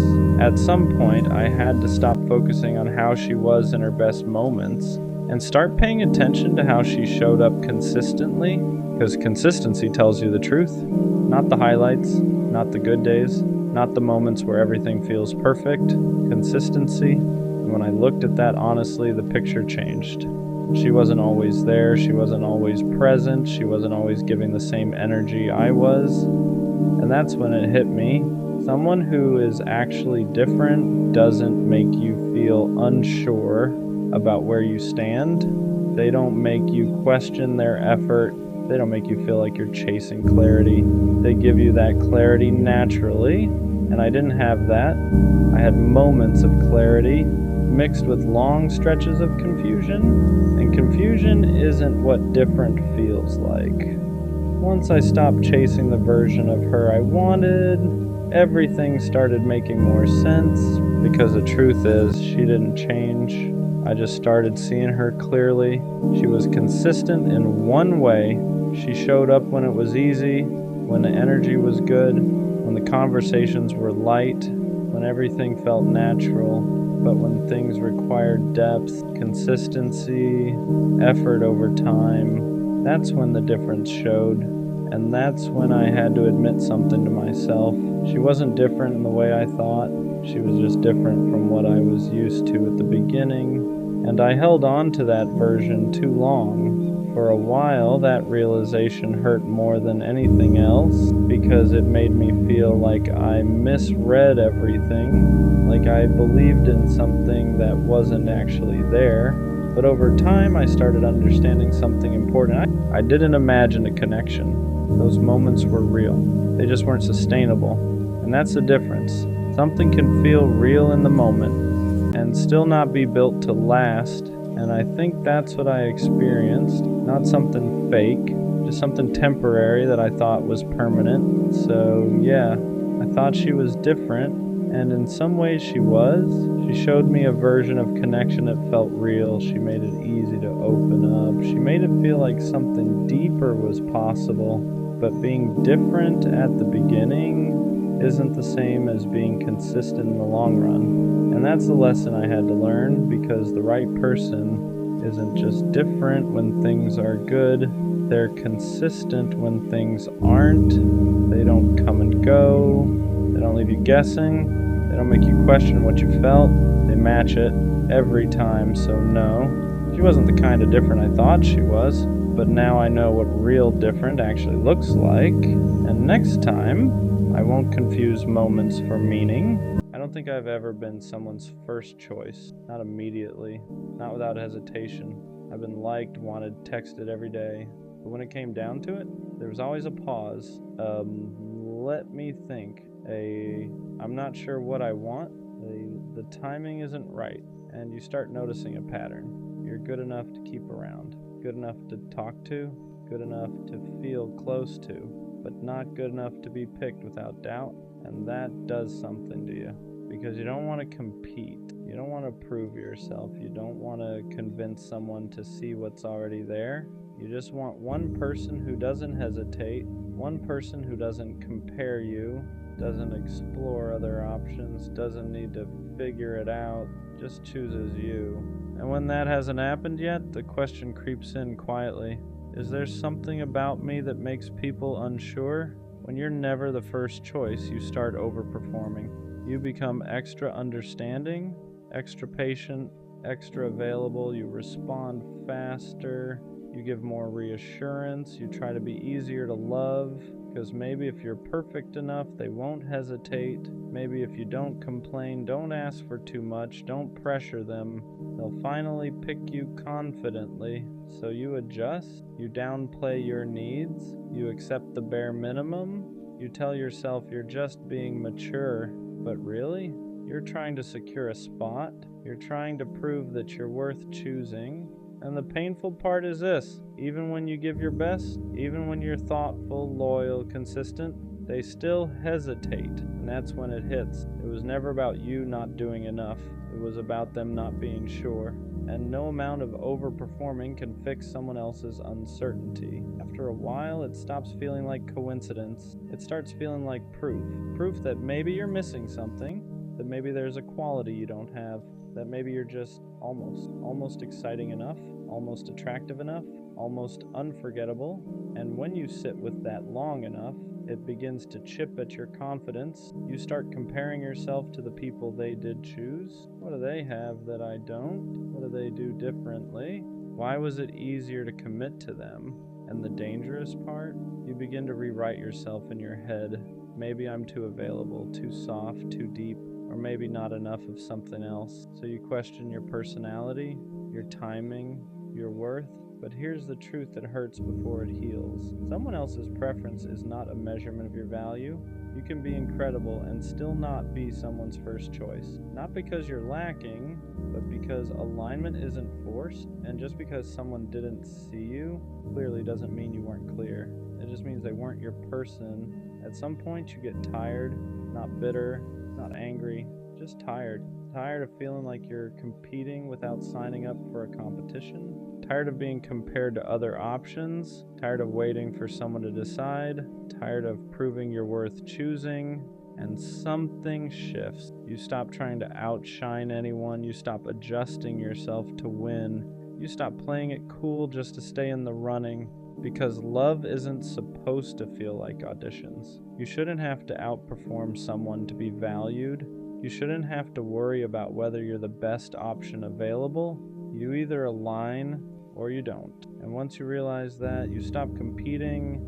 You don't fight for a spot. You don't beg to be prioritized. You don't argue your value. You just observe. If someone's unsure, that's your answer. Not because you're not enough, but because you refuse to be an option. And the moment you stop competing, you stop feeling small because you remember something important. You're not here to be the best choice in a lineup. You're here to be the only choice for the right person. The moment you refuse to compete, your standards rise automatically. You stop accepting, let's see where this goes. You stop entertaining mixed signals. You stop tolerating being someone's backup plan. Because if someone has to compare you, they're not aligned with you. It's that simple. You don't need to be better than anyone else. You don't need to win. You don't need to outperform. You just need someone who sees you and doesn't hesitate. And once you decide you're no longer an option, you start moving differently. You don't over-explain. You don't over-give. You don't overstay. If someone's energy feels unsure, you don't chase clarity, you step back, not to play games, not to test them, but because you value yourself enough to not beg for certainty. And here's the truth. The right person won't need alternatives. They won't weigh you against other options. They won't keep you around while exploring. They'll know. And when you finally believe you deserve that kind of clarity, you stop asking, why am I never the first choice? Because you realize you were just giving your energy to people who weren't capable of choosing fully. Being someone's second option was never your identity. It was a season, a pattern you tolerated, a dynamic you accepted, a lesson you hadn't learned yet, but it was never who you are. You weren't born to compete for attention. You weren't designed to be compared. You weren't meant to sit around waiting for someone to decide if you're enough. That was just a chapter, and chapters end. What you thought was rejection was actually redirection.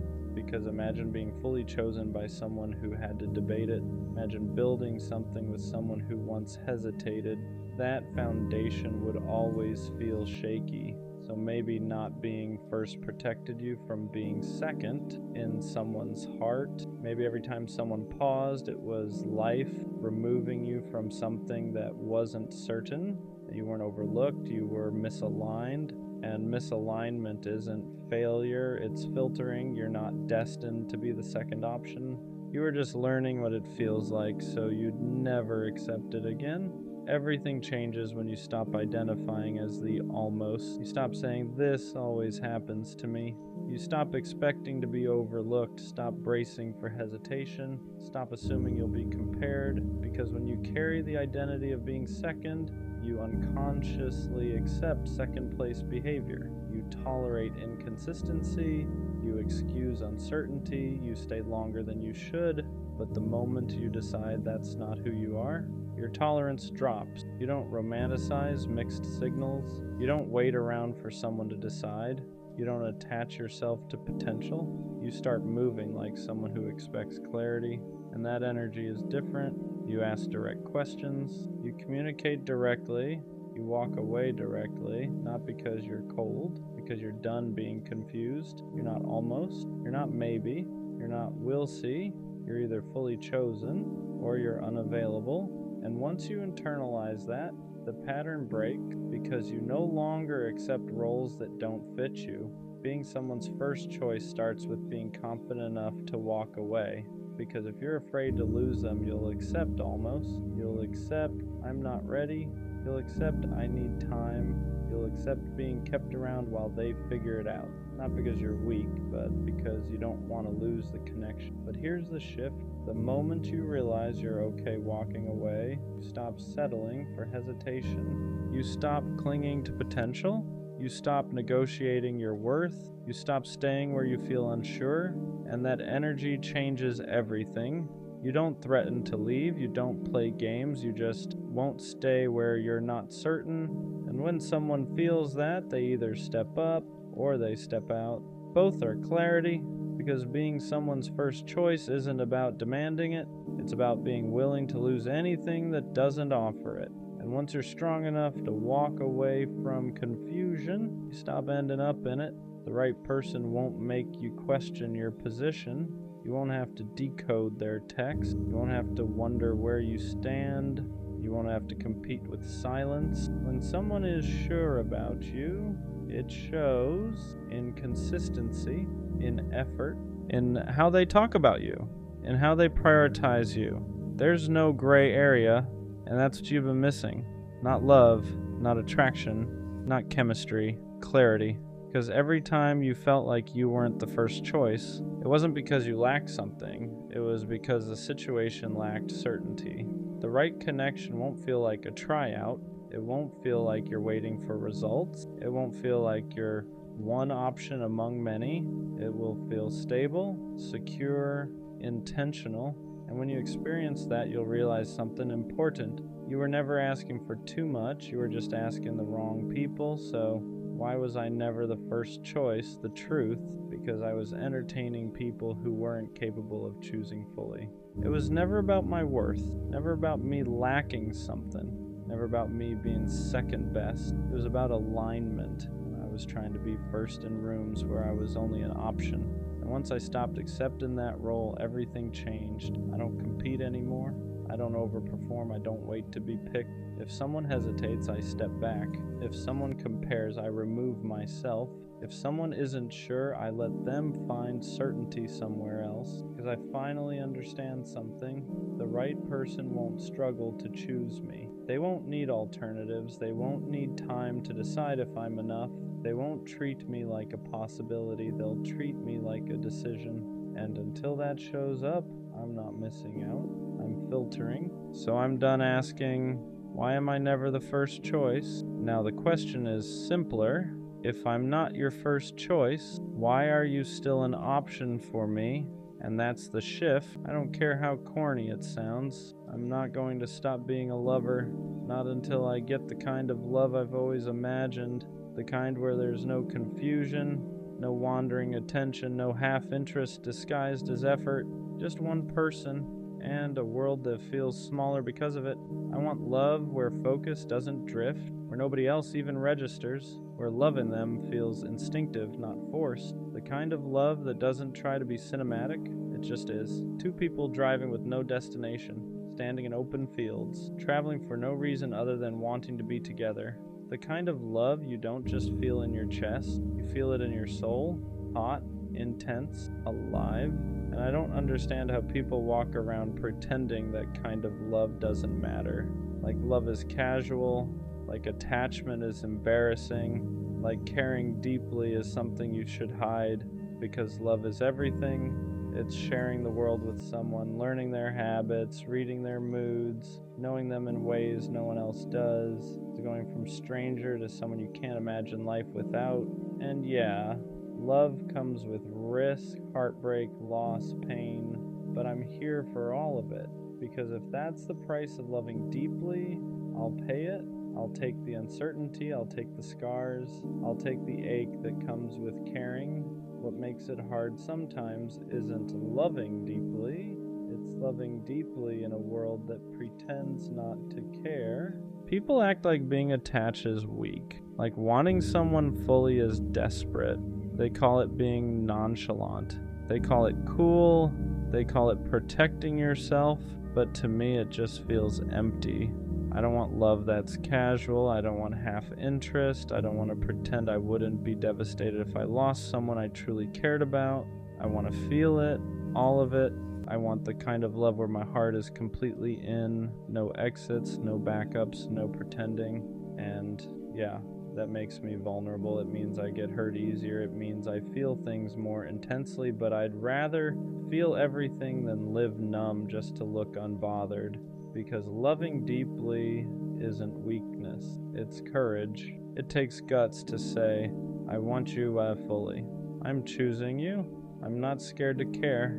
And maybe that's why it feels lonely sometimes, because not everyone is built to love like that. Some people close their hearts after pain. Others keep theirs open, not because they're naive, but because they refuse to let disappointment turn them cold. You don't love deeply because it's easy. You love deeply because it's who you are, and even when it costs you, you'd still rather feel everything than live a life that feels hollow. You already know how this can end. You know love can break you. You know it can leave scars. You know it can take pieces you don't get back, and still, you choose it.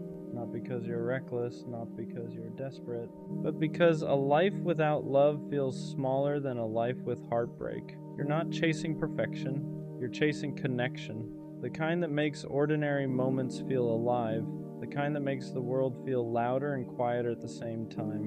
And once you've felt even a glimpse of that, you can't pretend you don't want it anymore. So yeah, you risk it again, you open your heart again, you believe again, not because you forgot the pain, but because you decided it wasn't stronger than your capacity to love.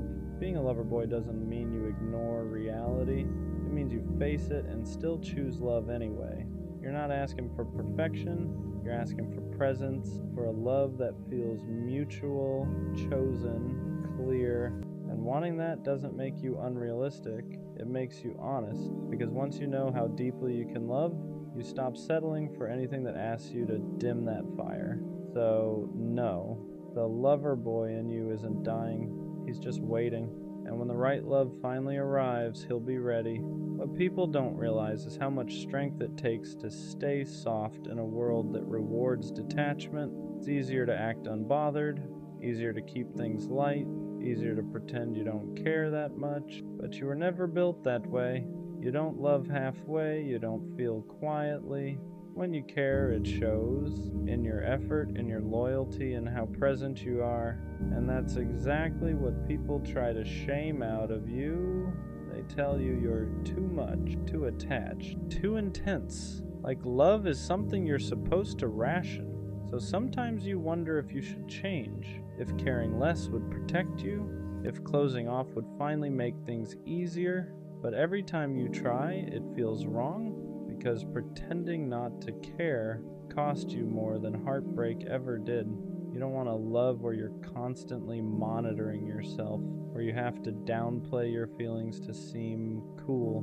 You want to love where effort isn't embarrassing, where loyalty isn't laughed at, where wanting someone fully isn't treated like a flaw. And yes, that kind of love is rare, not because it doesn't exist, but because not everyone has the capacity for it. Some people love with caution, some love with conditions, some love with one foot out the door. You love with your whole chest, and that means when it ends, it hurts differently. You don't just lose a person, you lose the future you already pictured, the version of yourself that only existed with them.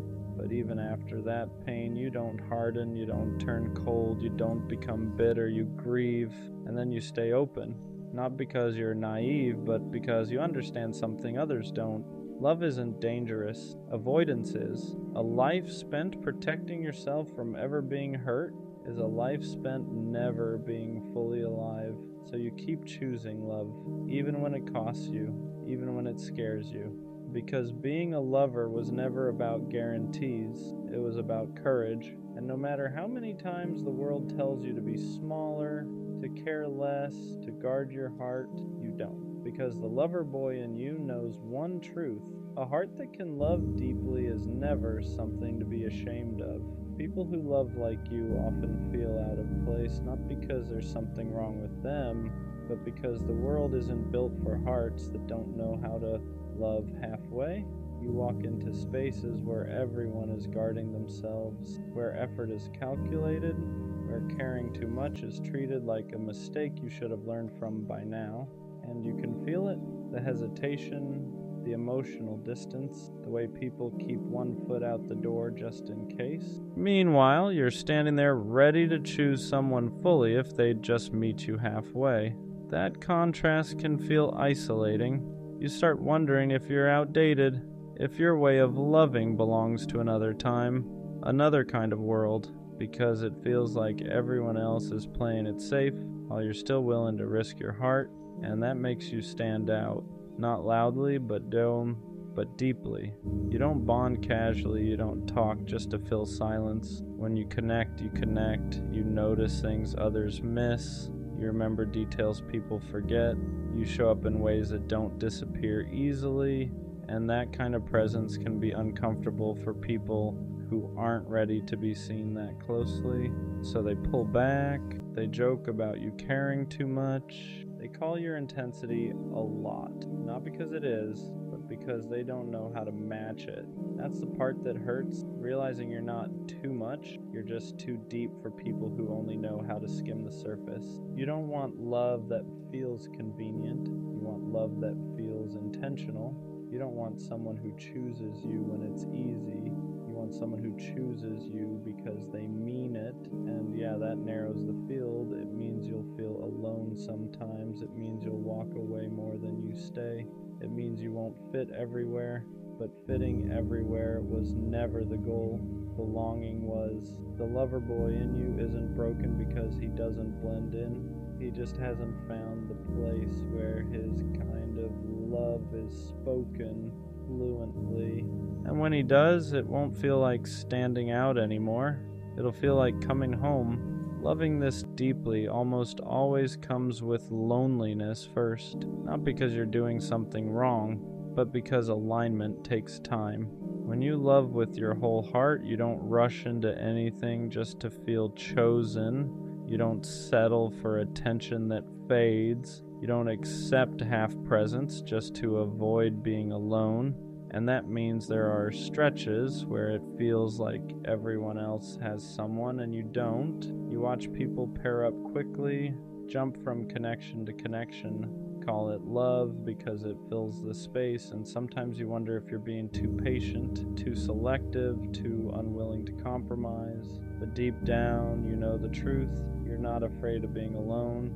You're afraid of being half-loved. You don't want a relationship that feels like constant self-editing, where you have to mute your feelings, where your intensity is treated like a problem instead of a gift. So you wait, not passively, intentionally. You keep your heart open, but your standards intact. And that's the lonely part no one talks about. Choosing alignment over company, choosing depth over distraction, choosing to sit with the emptiness rather than fill it with something that won't last. Some nights it feels heavy. You question whether it's worth it, whether anyone will ever meet you at the level you're willing to love. But then you remember something important. The love you want can't be rushed. It needs two people who aren't scared of closeness, who don't joke about vulnerability, who don't treat commitment like a trap. And until that shows up, being alone is still safer than shrinking yourself. The lover boy in you isn't lonely because he's lacking. He's lonely because he's waiting for something real. And real love doesn't arrive loudly. It arrives aligned. The lover boy gets misunderstood a lot. People look at the way you love and assume it comes from neediness, from insecurity, from not knowing how to be alone. But that's never been true. You don't love deeply because you're afraid of being by yourself. You love deeply because you know how to be alone and still choose connection. There's a difference. You're not reaching for someone to fill a void. You're reaching because you want to share a life you already know how to carry on your own. But in a world obsessed with detachment, depth gets mislabeled, caring becomes too much, consistency becomes clingy, wanting clarity becomes pressure, so people tell you to chill, to play it cool, to act like you don't care as much as you do. And for a while you try. You soften your words, you hold back your feelings, you pretend you're less invested than your heart actually is. But it never feels right. Because loving quietly when you feel loudly starts to feel like lying to yourself. You don't want to be mysterious. You don't want to be distant. You don't want to be someone who treats love like a game of leverage. You want honesty. You want effort that isn't embarrassing.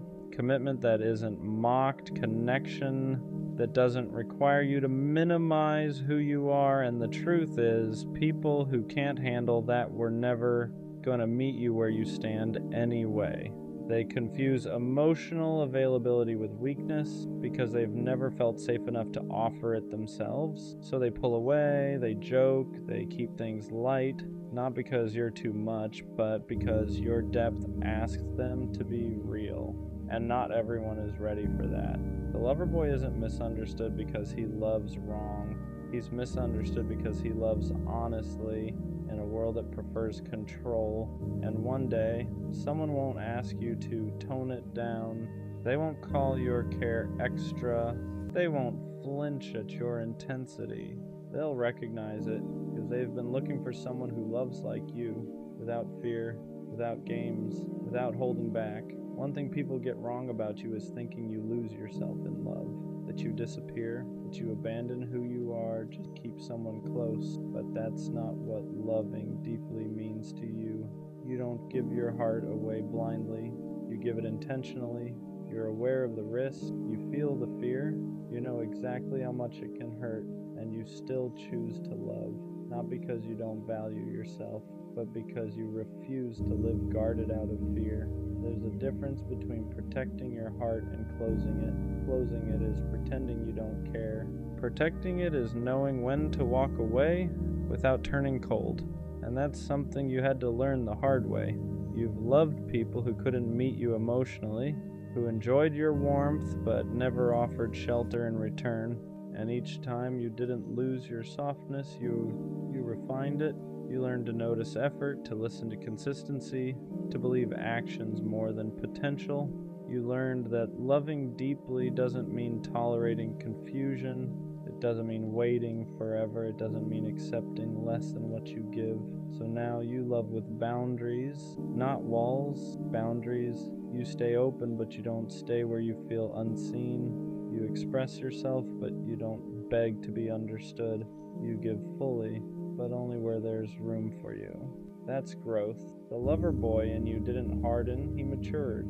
He learned that protecting his heart doesn't mean dimming his light. It means choosing spaces where that light is welcomed. And that's why when you love again, it won't consume you. It'll expand you, because this time you won't confuse intensity with imbalance. You'll recognize the difference between passion and peace. At some point, you stop mistaking chaos for passion. You stop thinking intensity means confusion. You stop believing love has to feel unstable to feel real. That shift doesn't happen overnight. It comes after loving people who kept you guessing, after giving effort that wasn't matched, after realizing how tired you were from loving alone in a two-person connection. Because for a long time, you thought love was supposed to feel urgent, heavy, like something you had to fight for. But real reciprocity feels different.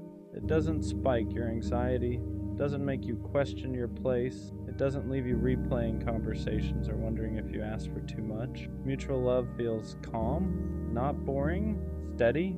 It feels like someone meeting your effort without keeping score, like someone choosing you without needing to be convinced. And at first, that kind of love almost feels unfamiliar, because you're used to proving yourself, used to earning attention, used to being the one who cares more. So when someone shows up consistently, communicates clearly, and doesn't flinch at your depth, your body has to unlearn the chaos. You have to remind yourself that peace doesn't mean lack of passion. It means safety. You don't feel smaller around them. You don't feel like you're too much. You don't feel like you need to dim anything. Your intensity doesn't scare them. It reassures them. And that's when it clicks. Love was never supposed to feel like survival. It was supposed to feel like partnership. The lover boy doesn't stop loving deeply. He just stops loving unevenly. He stops pouring into places that don't pour back. He stops calling inconsistency timing, stops calling confusion chemistry, stops calling bare minimum effort. Because once you've tasted reciprocity, you can't go back. You can't unfeel what it's like to be met where you stand. And that's when loving deeply finally feels light. Loving deeply doesn't disappear. It just becomes selective. After everything you've felt, everything you've learned, you don't stop wanting connection. You stop giving it away too easily. You don't rush anymore. Not because you're guarded, but because you understand your capacity. You know how much you give, how present you are, how deeply you attach, and you're careful about where that kind of love lands, that doesn't mean you're closed off. It means you're intentional. You don't entertain mixed signals. You don't romanticize inconsistency. You don't chase potential while ignoring reality. You pay attention now to effort, to follow through, to how someone shows up when things are calm, not just when things are exciting. Because you've learned that real love isn't proven in intensity alone. It's proven in consistency, and the people who are right for you won't be intimidated by that. They won't feel pressured by your depth. They won't joke about you caring too much. They won't need you to shrink to make them comfortable. They'll respect the way you love because they love the same way. That's the shift. You're not asking for more than before. You're just no longer accepting less. You still want closeness, still want loyalty, still want that kind of connection where the world feels quieter because someone chose you fully. But now you're patient with people, not with uncertainty. You're open to love, not to confusion.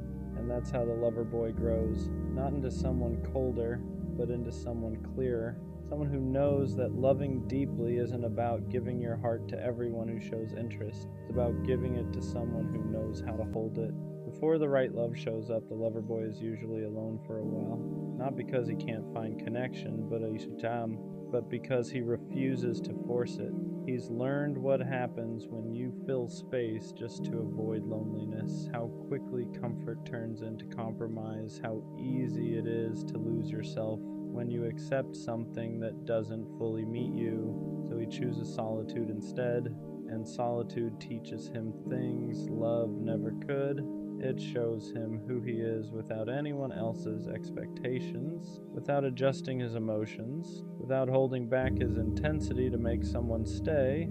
He learns how to sit with himself, how to enjoy quiet, how to be fulfilled without external validation.